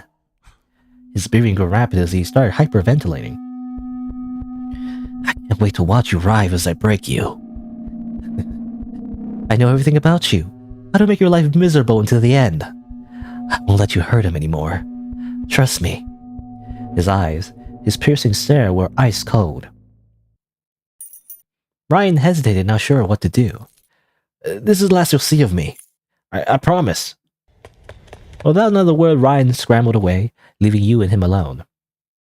Milo, how could I let this happen? He was clutching your hand so hard it started to hurt. You were the one that saved me, and I couldn't even save you from him. Someone as godly as you. His eyes were void of life, like someone had gripped his very soul and crushed it. I don't deserve to breathe the same air as you. I don't deserve to stand where you stand. His breathing finally calmed down, the erratic behavior fading from him. I should have known. I could never be perfect for you. Before he could say anything, he dashed off. You tried to go after him, but the pain caused you to stumble. This is a problem. All that work. With no other choice, you dragged yourself back to the dorm to rest. For a while, you didn't get to see Milo, but you knew he was always watching. Things of yours were still missing after all. The camera was still working inside your dorm. And yet it was quiet, and frankly rather lonely without him. So you left him a note. Milo, I miss you. Soon the next day, there was another note on your table, along with what looked like a box of chocolates. I miss you too, my darling. I wish I could tear out my heart to give to you, but I'm not worthy. Whatever you want, whatever you need, I'll give them all happily to you. And so the notes and gifts became commonplace for you two. He would leave gifts throughout the dorm, in your backpack and on your bed. Some items were romantic, flowers, candies, even little cheesy plushies. Plushes? But some were even more disturbing. Pictures of you at their classes, notes of your name scribbled over and over again about how unworthy he was, what looked to be a necklace made from his hairs and tooth. As days went on, the gifts and notes became more erratic. Drawings of you and repeated messages in blood became more common. He would give gifts of his saliva and tears, as well as his fingernails in a strange fashion, mix of yours. You never saw him, but you knew he was always watching. Whenever you were just about to buy something you just ran out of, you would find the item on your desk the next day. If someone was giving you trouble, you would find bits and pieces of their clothes, hair, or even teeth on your doorstep, along with a note, lovingly stated that he brought you gifts. You always felt him watching, the sounds of crawling within the walls. It felt comforting knowing that nothing could touch you, that you had someone who worshipped you as if his life depended on it. But then again, how far could he go? You decided to test him one day. Scribbling out a note in detail. Just like usual, it was gone the next day, replaced with a note and a heart drawn in blood. And then for a few days it was silent. The notes stopped coming, your things stopped disappearing, at least until one day. You found a box inside of your house. There was a strange smell to it when you approached it, and when you opened the box, an amputated hand greeted you, with an eye necklace wrapped carefully around his fingers. Inside the note, just like you wanted.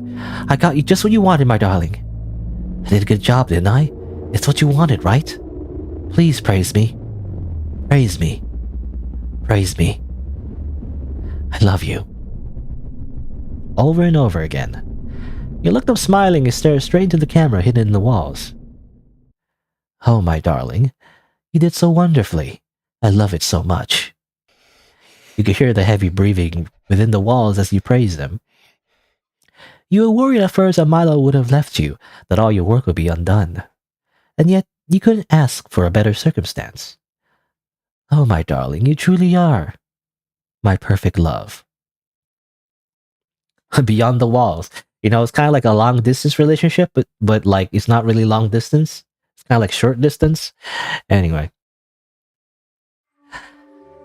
Well, that's that ending. And one more to go.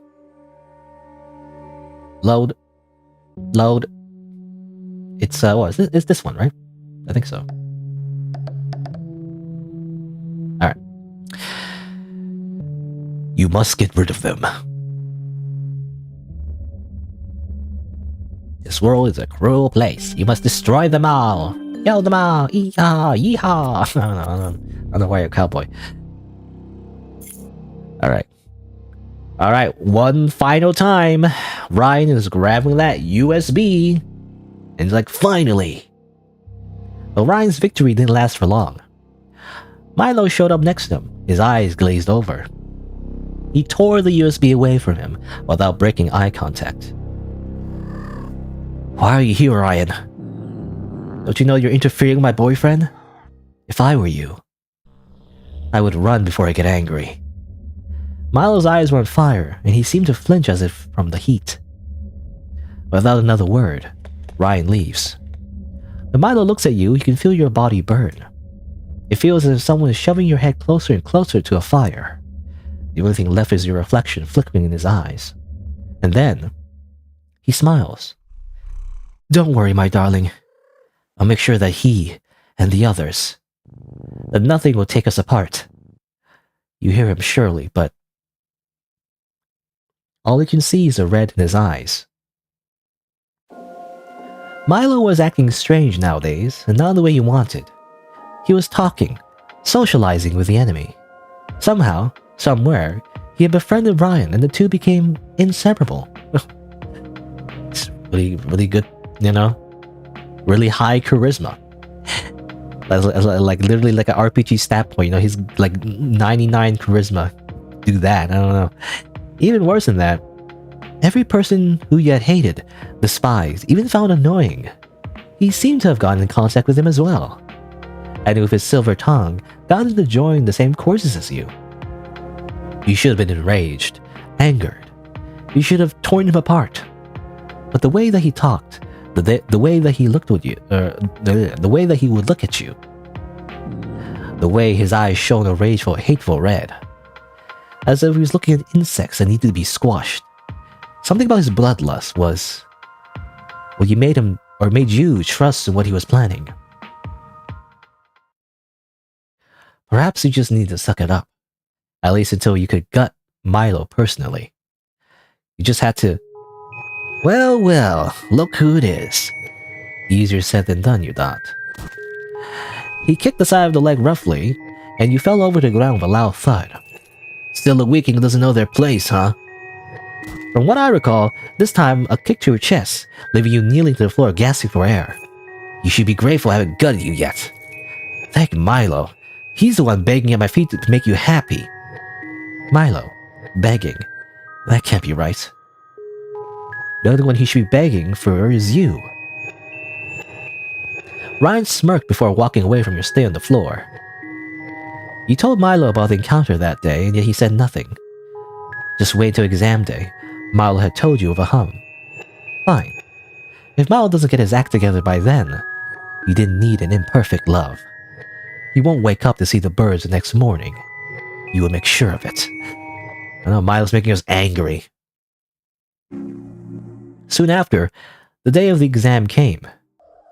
Milo came up to you, smiling happily. And what are you so happy for, Milo? My gift for you's finally done. Is that so? He was pissing you off. You slammed your hands against the wall, pinning him down. Huh? What are you... Milo, do you know the hell I had to go through the semester because of you? To watch as Ryan harassed me daily. How pitiful it was to see you kneel before the man I saved you from. To see you ignore me time and time again, to hang out with him and other insects. If you hated me so much, you should have just said so. Milo stood there in shock, his breath hitched in his throat.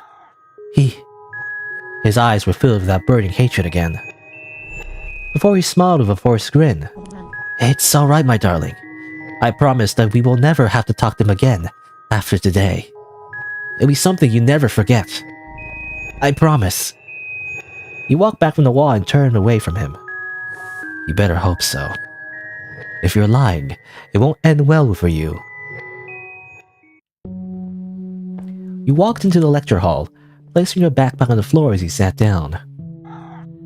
I'm gonna text you right before the exam. Please follow my instructions for the gift.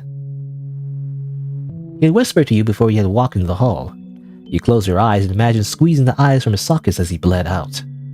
If this gift was even just a bit lackluster, that's the fate he would get. You waited and watched the other students file in, the worthless insects that Milo had gathered whispering and laughing, knowing. You waited and waited, and soon the exam was about to start. Just as the professor was passing out the papers, you felt your phone buzz in your pocket. Please leave class, my darling. You scoffed. What a gift. Leave now, please. I'm begging you. Why? There's nothing that could save him now. I need you. You stood up suddenly, the eyes of your classmates turning to you. I'm sorry, I have to leave. Quick bathroom break, you said with a forced smile. Before anyone could say anything, you dashed in the hallway. As you stormed out, your shoulder brashly hits Ryan. What were your... He smiled widely when he saw who had bumped into him. Oh, what's this? Are you running away from your exam? I don't have time for this. You tried to brush past him, but he grabbed your arm. Hey, don't you know it's rude not to apologize to someone you so rudely bumped into? Apologize. Why would I? He socked you in the face, and you fell to the ground with a thud. Don't act so high and mighty. Apologize. You spat in his face. You slammed your face against the wall, your ears ringing from the impact. It looks like your attitude hasn't changed yet, huh? Even after your new project crashed and burned. You just never learned, do you? You grit your teeth as the phone in your pocket buzzed rapidly. I need you. Sorry. Oh, what was that? You gnashed your teeth. He said I'm sorry.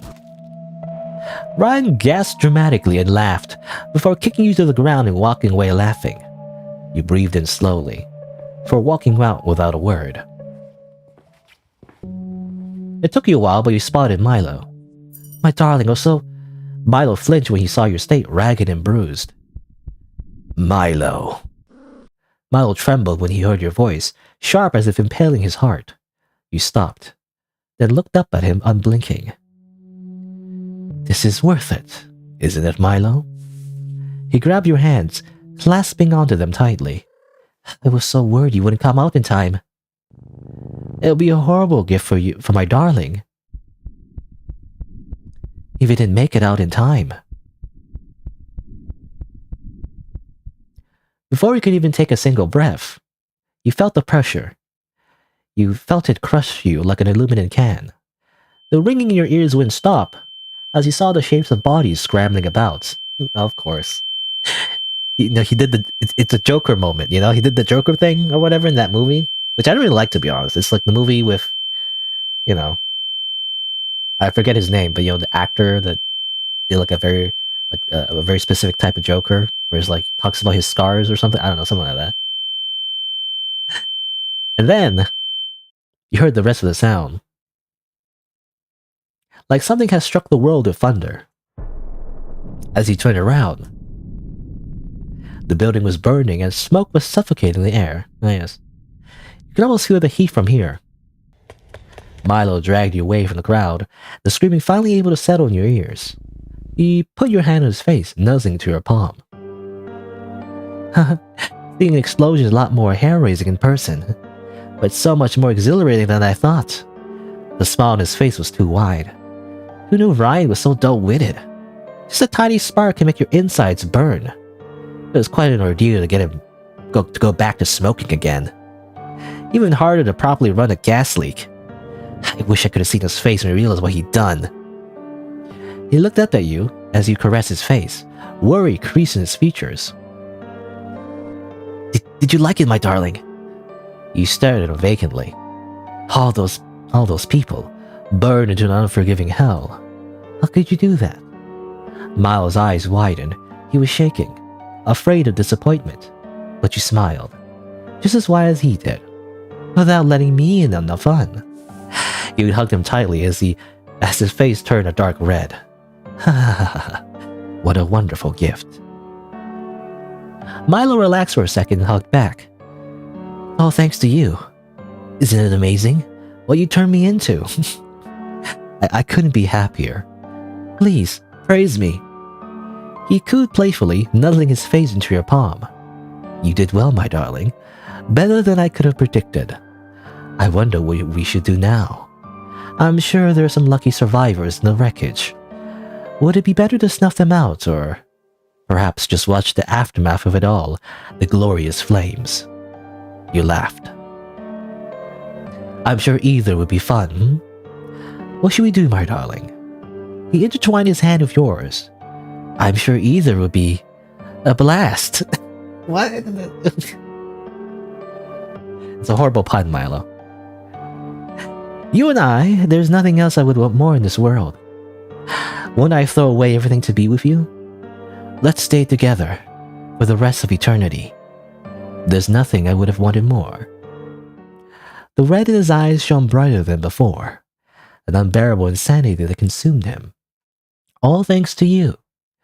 There's nothing left for either of you, and you only had each other. Such a wonderfully delightful rush.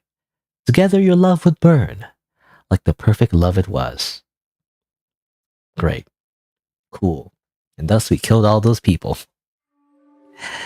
Though I guess he manipulated Ryan into doing that, I guess. He never I was thinking he put a bomb or something, but no, he manipulated Ryan into accidentally burning the whole building, Kind of again, like Agent 47 kind of freaking, assassination setup. It's crazy. There you go. I guess that's all the endings.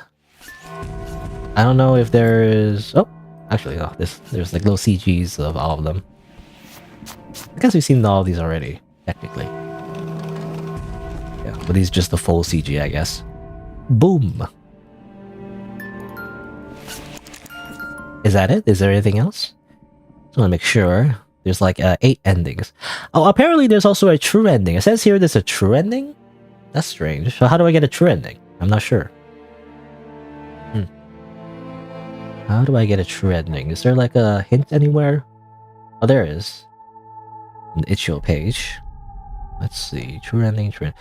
So how to get the perfect love ending? Yeah, unlock all the endings. And for the nickname, choose love. Okay. Let's start again. Name is Eris, I guess.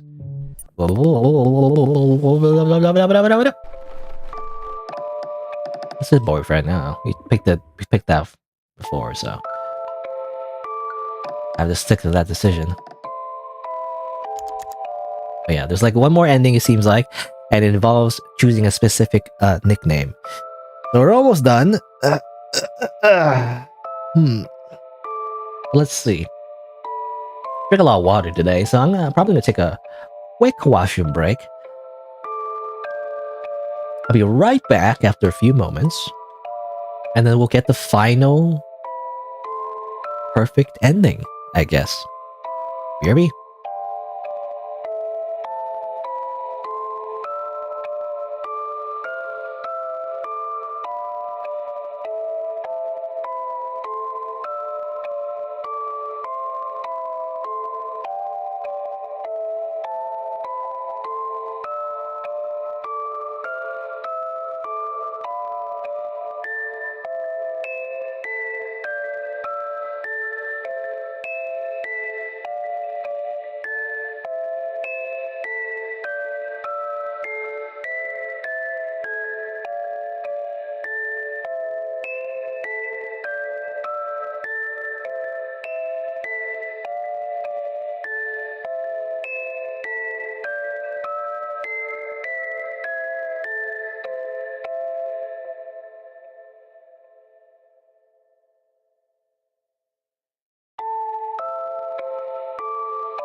Alright. Oh, someone, a viewers is leaving? Alright. Leaving so soon? There's like one more thing though. Oh well. Maybe you get to watch it in the VOD later. Stretching. Alright. So there's one more ending we can get. We need to call the nickname Love, I guess. Is that how it works? Is that correct? I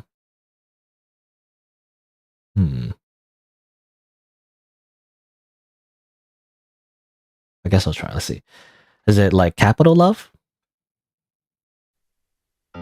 My love. Oh, my love. That's really cute. It always makes me so happy to hear when you give me a nickname. Always. You shift your body slightly. Something was off. What do you mean always? I mean, love is a nice nickname, right? To be your perfect love? You stand closer to him, inches away from his face. I have never told anyone about my desire for a perfect love. Milo laughs nervously. Oh, well. I guess the cat's out of the bag. To be honest, you weren't the type to get scared all that easily. Horror movies, true crime, even possibly watching someone die beneath you was something you found quite dull. But something about this made your blood run cold. You know, the true fear, breaking the fourth wall. You were met with eyes floating, attached onto Milo. They were looking around, watching, staring at you. You seemed to have a hard time focusing on you. Or what you presumed that what he was doing, whatever he was, it felt unstable. You felt like something was touching under your skin, grabbing your neck, arms, everything around it. Somehow you knew if you even moved an inch, you would be no more. You grit your teeth. You're not my Milo. A hideous laugh echoed throughout the world. Oh, my love, you're so clever. I love that about you. You're right. I'm not your Milo. I'm your perfect love. You could feel your body heating up, screaming in terror. You wish you could reach inside yourself and tear out this feeling. So you mustered what hatred you had to ask. Tell me, Milo, what makes you think you become my perfect love? Because you were the one who taught me. The one who can talk his way out of any situation just for my love. The one who protects you no matter the cost. Perhaps you don't remember, but I do. I'm so happy. And so very happy. I just want to make you happy. Because you deserve it. If my existence could mean anything in this world, wouldn't I only want you? You made me. Exactly the kind of person I needed to be.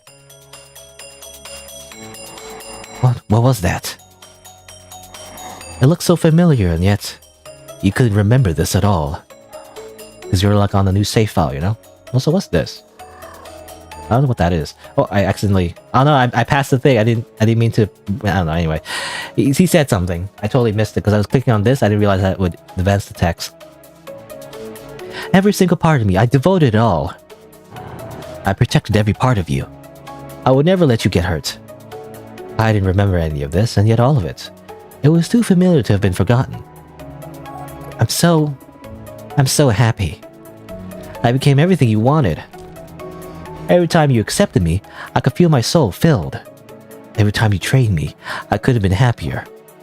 I was nothing before. But now I'm everything to you. Okay. Isn't this what you wanted? This is the Milo you've always wanted. You push Milo onto the floor, pinning him down.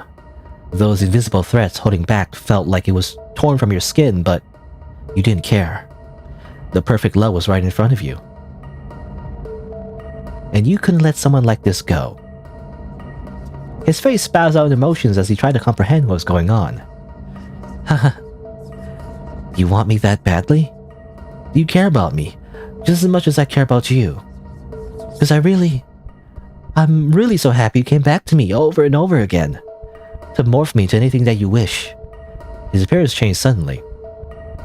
He reminds you of a cat, sly and cunning. Anything will make you happy, even if the little part of me that was left was utterly crushed under your foot. But still not enough, is it? No matter what. Another appearance change, now like a dog, loyal and ruthless. I want you to tear me apart over and over again. Reshape me to exactly what you want. I want to be everything you want me to be. So please, just do this for me. I want you to destroy everything so that we can finally be together.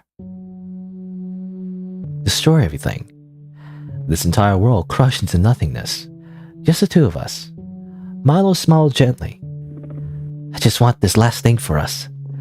I'm not normally the selfish, but if you care about me even a little, please destroy everything. So we can be forever stuck in a loop together. So nobody else can see our perfect love. Trapped together. Everything saved. Destroyed. Please. He was broken beyond repair. He only had you left. How wonderful. This was exactly what you wanted, right? Oh, can I... Okay, that's just history. Oh, actually, there was that history about... I kind of skipped that one line. What was it?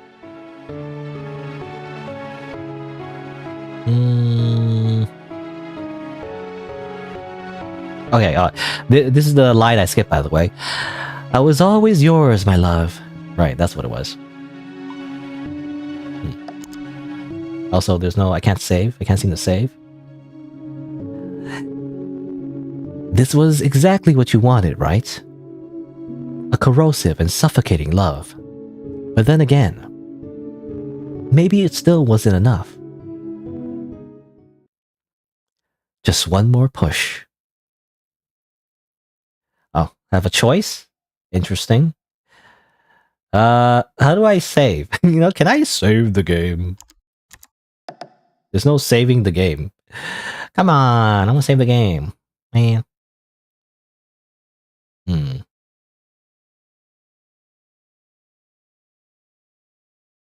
Okay, so I'm looking at the Ichio ending guide. And it says here, there's only one choice. And if you choose one, everything gets deleted. And you have to choose the other choice to get the other ending. Hold on. Let me see here. Now, how can I hack this so, it doesn't do that? Let's see. Perfect Love game saves. Let me just, copy. Let me just make a quick backup of the Perfect Love, here. Perfect Love, save, backup. There, there. It breaks the immersion, but still, I want, if I'm not gonna redo everything just to see the other endings, so I am gonna make a save backup. Hopefully it works. Where do I put it? Let me put it here. I put it in my documents, basically. Backup saves. That there. All right. Okay. Hopefully it will work. Otherwise, it's gonna be a lot of I don't know. Do everything all over again. It's I guess not that bad. If you skip literally everything, it's not that bad. But anyway. All right. So we have a choice. Do we give him everything, or do we take everything? Let's give him everything.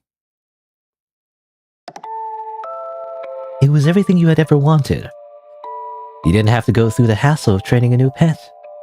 Who are you trying to deny such a perfect specimen? And if you didn't like the way the other versions of you made him, you can just remake him as you pleased. Oh, Milo, you're cute. How could I say no to a face like that? Though I am curious. You caress his face slowly, looking deep into his eyes. Just what did the other versions of me do to you? I want to know if they really are anything like me.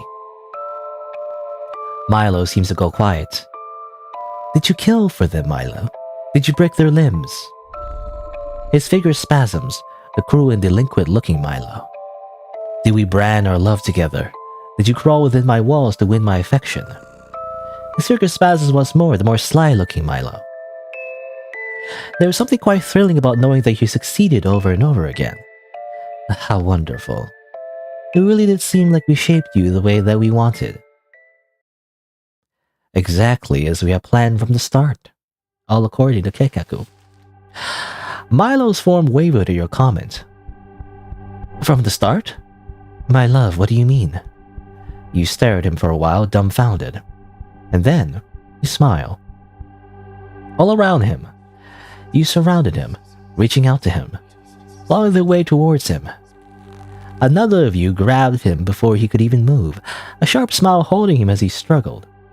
No matter what, he could never escape from you. The real you, the you from all the times you had broken him, smiling, taunting him, laughing. You really don't know me at all, do you, Milo? Despite all these memories, all these lies, you still can't fathom who I really am, hmm? It's disappointing.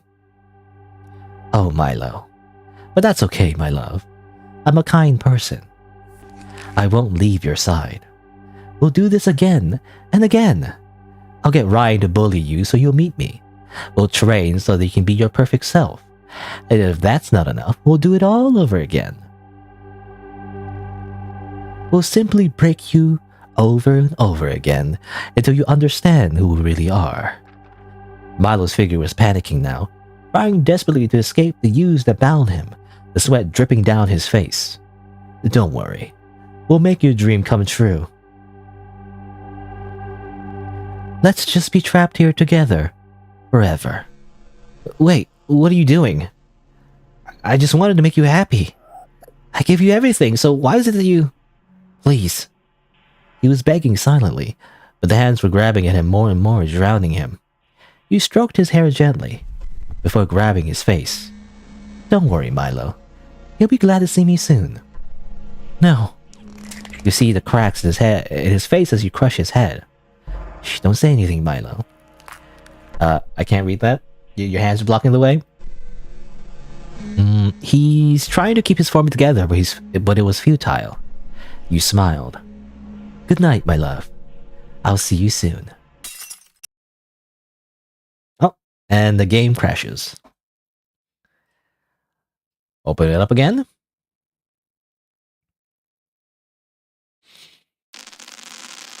See for games. Also, trigger warnings, by the way. Yeah, this shows up the first time you open up the game, by the way. Alright. And thus, there's nothing left. And thus, the game has deleted its saves, and we have nothing. Nothing at all. We have to do the entire game again. Right? Except... I will just simply, reload. Where is it? Where's my backup saves? Hopefully it works. I don't know. If it doesn't work, it's just kind of annoying to go all the way back. Just do everything all over again. Let's see. Here, perfect love. Game, saves. Delete the persistent file, replace it with my persistent file. There you go. Aha. And then... Nope, it didn't work. Damn it. Did it like... I wonder if it's because... No, their saves here. The endings, though, are not unlocked, however. That's annoying. Do I have to do all the endings again?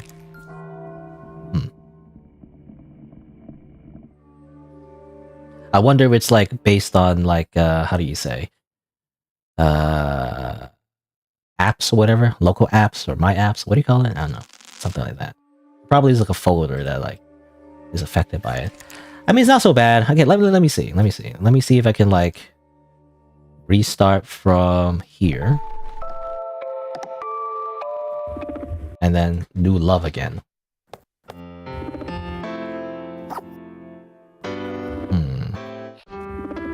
All right, so that didn't work, but that's fine. We can just get all the endings again real quick, so it's not too bad. I just need to like go through it like one more time. Where are we going? Okay.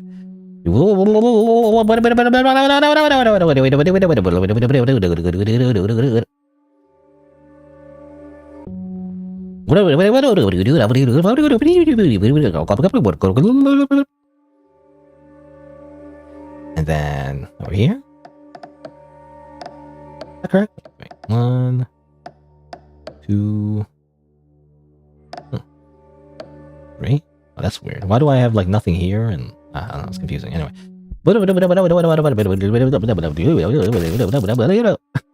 Violet sounds there.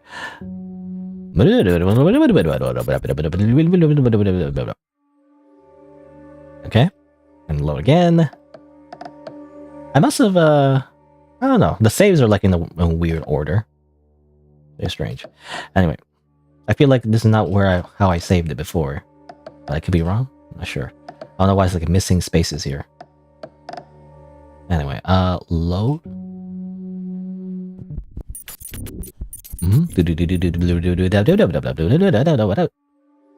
And then go again.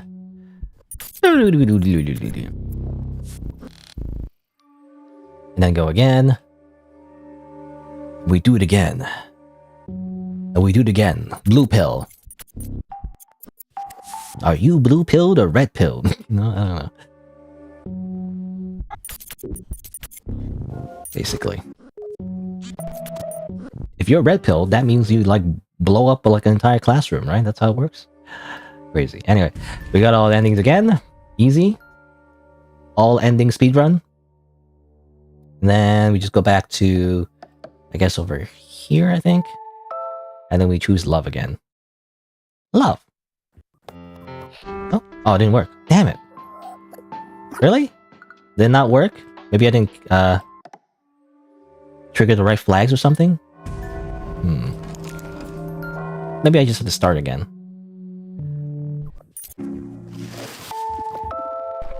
Boyfriend. Love. My love. That's really cute. It always makes me happy when you hear me give me that. Okay. There you go. So this is correct. I can't seem to skip though, unfortunately. Like.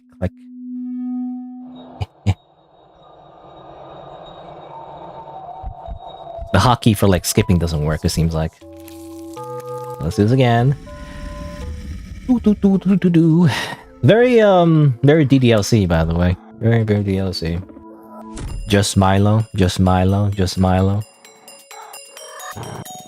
But also like, it's like he's yandere, but we're yandere. Everybody's yandere. It's the yandere conga line. I don't know.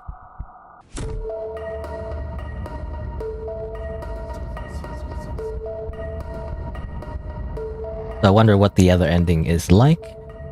Not ambiguous what it means, you know. It's like give him everything, take everything. I don't know what that means exactly. Guess we'll see. It's very abstract. You know?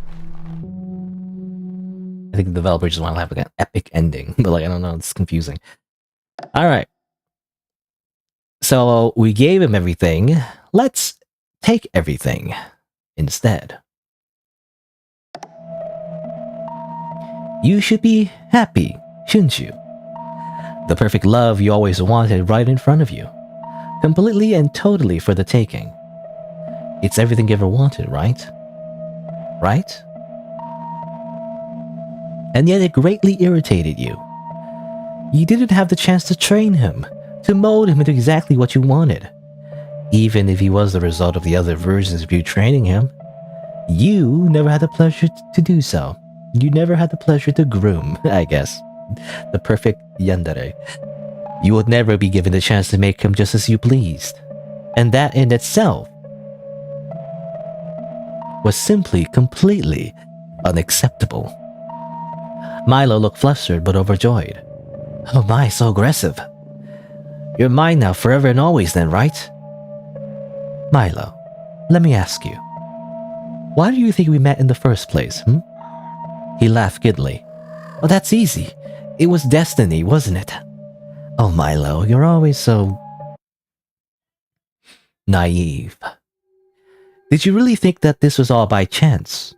I made all of this happen.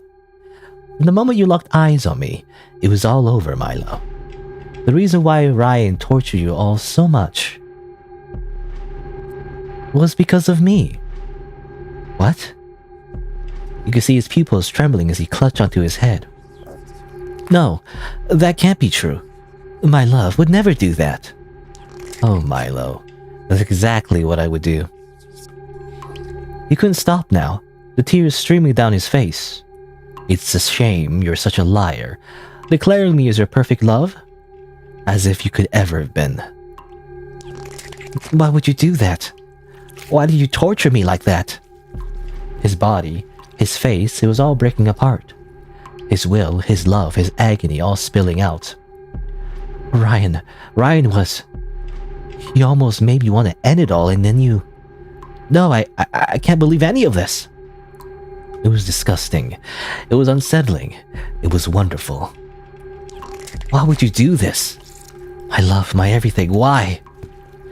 The answer is simple, of course. It's something you should already know. I would do anything to get my perfect love. And that's why. You'll let me end it all. Let's start from the beginning then, my love. He was struggling not to break under your words, your grip, trying to keep himself whole, to be all just one for you. With all that reddish ooze coming out of him, he was trying to keep it together, but you wouldn't let him. Just break for me, Milo. Don't you think it's the least you can do for someone as useless as you? It was hard to hear him as he jumbled his words. No, I don't want it. I'm your perfect love. Everything I do, it's for you. Oh, I know, dear Milo. That's why you'll break for me. You couldn't even see his mouth anymore. It was like watching a statue crumble before your eyes. His voice became smaller and smaller. No, please, Eris, I don't want to. Please don't let me go back to that life. I just want to be with you. Just you. Only you, please, Bye, Milo. I'll see you again soon. Oh, and the game crashes yet again. Alright, so there is like a distinction there. There's technically two true endings. Seems like. Key for games. Alright, there you go. Okay. I think that's it. Don't know if there's anything else. Oh, that's funny. In the ending guide, it says, yeah, you should make a copy if you want to get both endings. In the future updates, they might make it easier to do so. And also, Milo might be aware of that. You know, apparently it says here, be warned that Milo might not like this in future updates. They really are leaning on the DDLC. I don't know if, you know, this game is directly influenced by DDLC, but it's definitely very reminiscent of it.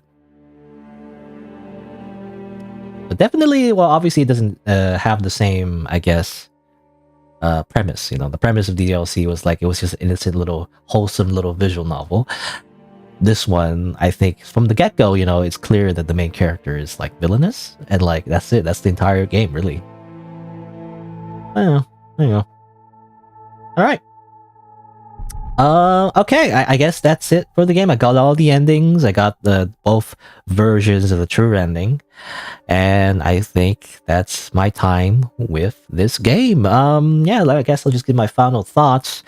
It was pretty good. I mean, a little tedious because the endings, when you get all of them, for the most part, it's kind of the same. It's kind of it's very samey. There's really two main branches you can do with Milo. It's the one where he's a bit more like, you know, either more aggressive and violent, or he's like the more like, you know, smug, charismatic version of him. But otherwise, the rest of it is basically the same. Either choose like he's a stalker or like he's more into like drugs, and then you get endings from that basically. Just kind of like variations at the end for the most part. But it's interesting, it reminds me, again, I had mentioned before, but reminds me a little bit of Princess Maker, right? But instead of like the RPG, stack grinding, it's just more about choosing different traits, right? It's like you're molding this person into your like perfect little yandere, it's like yandere maker, like a Tomogachi, sort of. But yeah, that's the idea anyway. It's also interesting how like the main character is like just very evil from the get-go. It's like you can choose the pronouns. It's like it's made to be your self-insert, but like I'm uncomfortable. I don't know. I don't want to be. I don't really like self-insert dating sims in the first place. But I also don't want to be the self-insert of this main character in the first place either. They're like horrible. They're like how do you say, they're like a cookie cutter like psychopath, like someone who just gaslights everyone around them and like lies, and like kind of like manipulates them into doing what they want basically. And it's like that's kind of what it is. If anything, I do feel it is a bit of a deconstruction of like kind of like Otome dating sims, right? A lot of Otome dating sims are kind of like that, where like it's kind of like the opposite, where you find like a character that's usually like, it depends, right? There's different tropes and everything, but a very classic character trope for like Otome games and dating sims is that you find a character who's like your love interest, and they're like broken in some way. They're like they're either very antisocial, or they're like they're not like have a bad personality, whatever. And then you like you date them, quote unquote, and eventually through developments, you make them into a better person, and then you fall in love, and then right? Like it's a very like vanilla, wholesome, romance dating sim, which is very kind of cliche. I actually don't really like that much. This game does the opposite. It's like instead of doing that, it's like you find like just for the most part a normal person, really. Milo, for the most part, is just a normal person, but then you break him. You make him worse into like this, like yandere. Basically, you make him into like a really just bad person intentionally, and that's the idea, right? I don't know. I feel like there's some kind of deconstruction there going on. And again, a lot of Tome games, there's also the idea of like the bad boy, right? There's always like a bad boy character, I feel like, in the Tome games. I don't know. But I guess even in like just normal, like, even the demographic is not Tome, even in just like normal dating sims. I say normal, but, just like any kind of dating sim, really. There's always like a bad, the bad love interest who's like a little like, oh no, rough around the edges or whatever. Again, and then you fix them or whatever. But like, again, in this one, you don't do that. You make them worse, And I do feel like, yeah, that kind of character is what like some people are kind of like into, and that's like their favorite archetype. And to be fair, I don't mind that archetype either. I do like yanderes because, not personally as a romantic interest, but rather as like a character in like, for me, like separated from the relationship. That's why I don't like self-insert, but like I usually separate myself from the yandere's like story, and that's what makes it interesting to me, right? It's like the way, like the psychological horror aspect, and the toxic relationships and everything. I don't know, that from that is like a lot of drama, a lot of conflict within the story, which makes it very entertaining to me. I don't know. Anyway, but yeah, that's just to say, like, yeah, the like this kind of type, I do feel like is often kind of like a favorite, actually, a fan favorite of where they're very obsessive and everything, where they were like to the point where they will like hurt others, but totally not you, right? They don't hurt the MC or whatever. At least in a typical like dating sim, they only like hurt others or whatever, and that's kind of like hypocritical, right? So this game kind of shines on that little contradiction, where like he gets so obsessive that often, it depends on your choices, but like either he freaking kills people and then, or he kind of like I don't know, like de-limbs you and stuff, and it's fucked up, and like the main character's like into it. I don't know. Anyway, Um, what else? What else I want to say about the game? I mean, the music's actually pretty good. I don't know who made the music. Is there any credits? Actually, I don't see any credits here, but the music is good. I remember the music and the atmosphere, ambience is like good. The art is great. I think very distinct style to it. Um, and yeah, you know, I think in general the game is kind of like well made. I mean, I like the UI in particular. It's like little animations here and there, right, that make the game, you know, pretty professional. Actually, you know, I don't like the resolution. I don't know why it's like a mobile phone resolution, right? Why is it vertical? I much preferred it was like, you know, horizontal resolution. But anyway, that's fine. For the most part, though, it's pretty professional.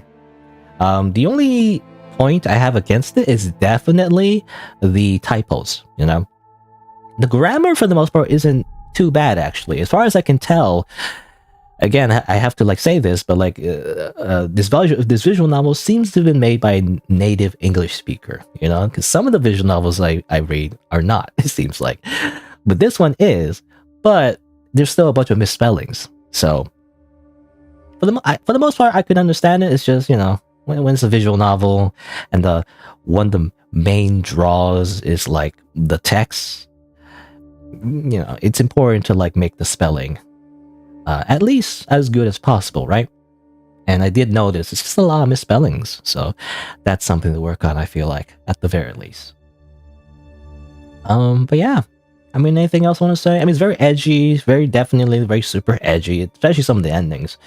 Where it's like, I'm a serial killer, and the main character is like, good, yeah, you know, it's like, I don't know, it's just very villainous. You're not supposed to root for these guys, I feel like, but it does, how do you say, indulge in it a little bit. I feel like, I don't know, but I like edgy. I don't know, I like edgy stories. I feel like I just never grew out of it. I don't know. I like when the characters are like messed up and like you know, cartoonishly evil sometimes. I don't know. I don't mind it, at the very least. And again, I have a soft spot for yandere characters. I don't know. But the primary reason I played this is because of the yandere aspect, I guess.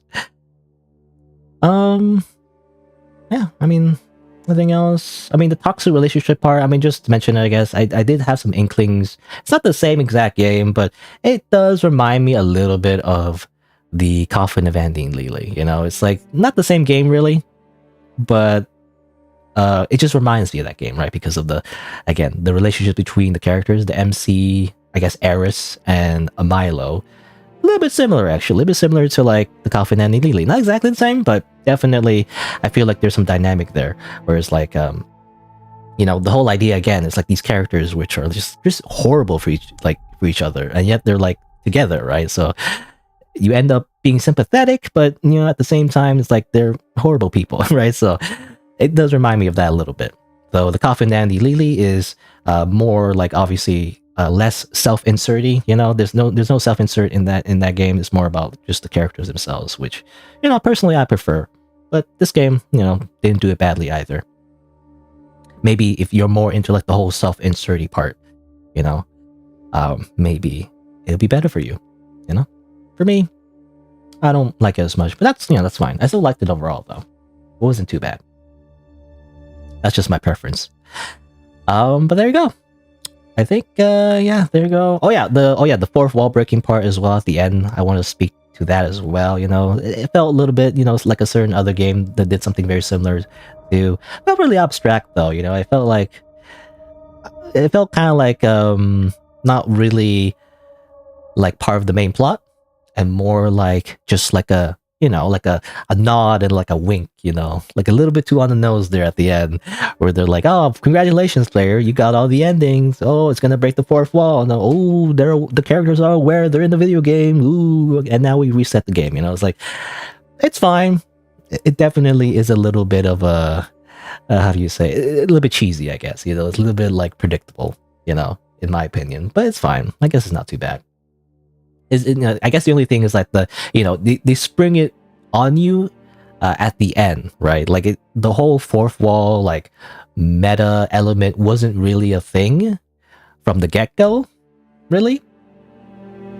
They just kind of like do it at the end, and so I guess that's how I feel about it, right? They kind of just kept, just kind of pull it out randomly, right? It didn't really fit the overall theme of the game, which again I feel like was more about like this toxic relationship and like how to like or kind of like how to like freaking like make someone dependent on you and like manipulate them into like only trusting you. It does remind me of like a cult, basically. This is like how to like recruit for your like weird cult 101. It's like isolate them from other people, make them don't trust them, basically. Like don't trust other people, only you, and like make them feel happy, but obviously you're just gaslighting them and just manipulating them into thinking that they're happy only with you, and therefore their whole entire purpose in life is just freaking like revolves around this one person, which is not very healthy, but we know that. Anyway, but there you go. That's it for Perfect Love. I know it was pretty interesting, pretty entertaining. I guess I'll say my usual thing. So if you're watching the VOD or video later, if you didn't know, I stream these games live. So if you're interested, you can check out my content on my YouTube channel. You can subscribe, change the notifications from personalized to all if you get notified when I go live. You can also follow my Twitch channel as well. Thanks for watching. Until next time, see you then. And there you go. Yeah, that's what cut for the video. I guess there's a bunch of other games. I don't know. I guess it's hard to like list all of them, but I was gonna say, this reminds me of Coffee and Andy Lily, but only because recently. That's the most recent one I guess I played, at least in my head anyway. Coffee and Andy Lily is pretty good. Also a bunch of like drama and controversy and like the developer being doxxed. That it's because of that. It's also in my head. I don't know. I guess what was it? It was another game that I played, right? Like I think maybe last week, was it? Can't remember. I played again, like a lot of games. Like a lot of games are like, has yandere aspects to it, I guess. Was it which one was this one? It's To My Darling. I think I played that last week, right? To My Darling. I have to remember what it was. I guess so. To My Darling was a little bit like that, but not too much. This actually has wholesome ending. Oh, wholesome true ending anyway. This game didn't really have like a happy ending, which is fine actually. I don't mind that. It's nice to see a game that doesn't do that, I guess, because I feel like it would just miss the message. It's still, like I was gonna say, like it doesn't glorify the villain of the game, right? But it still kind of does that, to be honest, but because it it's from their perspective for the most part. There's no like, just like there's no punishment basically. There's no like, it seemed like there's nobody to hold the main character accountable. I guess that's the only thing. Which is like, you don't have to. Definitely not super necessary, but it would have been interesting to see as well, because you've been playing as the villain the entire time basically, and Milo turned into like a villain as well, or evil anyway. He's, half evil, half victim really. It would be nice to see like a, how do you say, like an anti-villain or is that correct? Anti-villain? I can't remember. It's like anti-hero, except it's anti-villain. So anti-villain means like they're an antagonist, but they're like, they have good guy traits, right? Because you're the villain technically. So it'd be interesting to see like a true antagonist. Like Desmond was the closest thing to it, but he kind of like folded early. So he was like not an issue at all really. But it would have been interesting to see like an actual like, antagonist that goes against the main character and actually puts them accountable, right? Because they are like a bad person, you want to see justice being served. But, well, I guess that's not important to the theme of the game, I guess. Anyway, that'll be it for today. So I will press the low button. There you go. Let me just say my usual schedule is Saturday and Sunday around noon Eastern time. Though I start a little bit late most of the time. But I guess next week I'll do something else. I don't know, play more video games, I guess. I have to spend more time editing Baldur's Gate 3 though. That's the problem with Baldur's Gate 3, by the way. I have my hard drive is way too full, full of like raw footage from Baldur's Gate 3, and I kind of want to just finish editing them, cutting them up, so I don't worry about it anymore. But that's what we'll do, I guess. During my time, and then for next week, I'll play something else, I guess. Also, there's a bug. What is this? There's a freaking bug on my computer monitor. What was that? It was like weird. I don't know, it was a spider or something else. I don't know. I agree with Milo, by the way. I don't like insects. You know, I think he doesn't. He said he mentioned like a few times he doesn't like insects. I don't like insects either. Anyway, but there you go. That'll be it for today's stream. Thanks for coming by. Thanks for watching. I guess I'll see you around. Bye.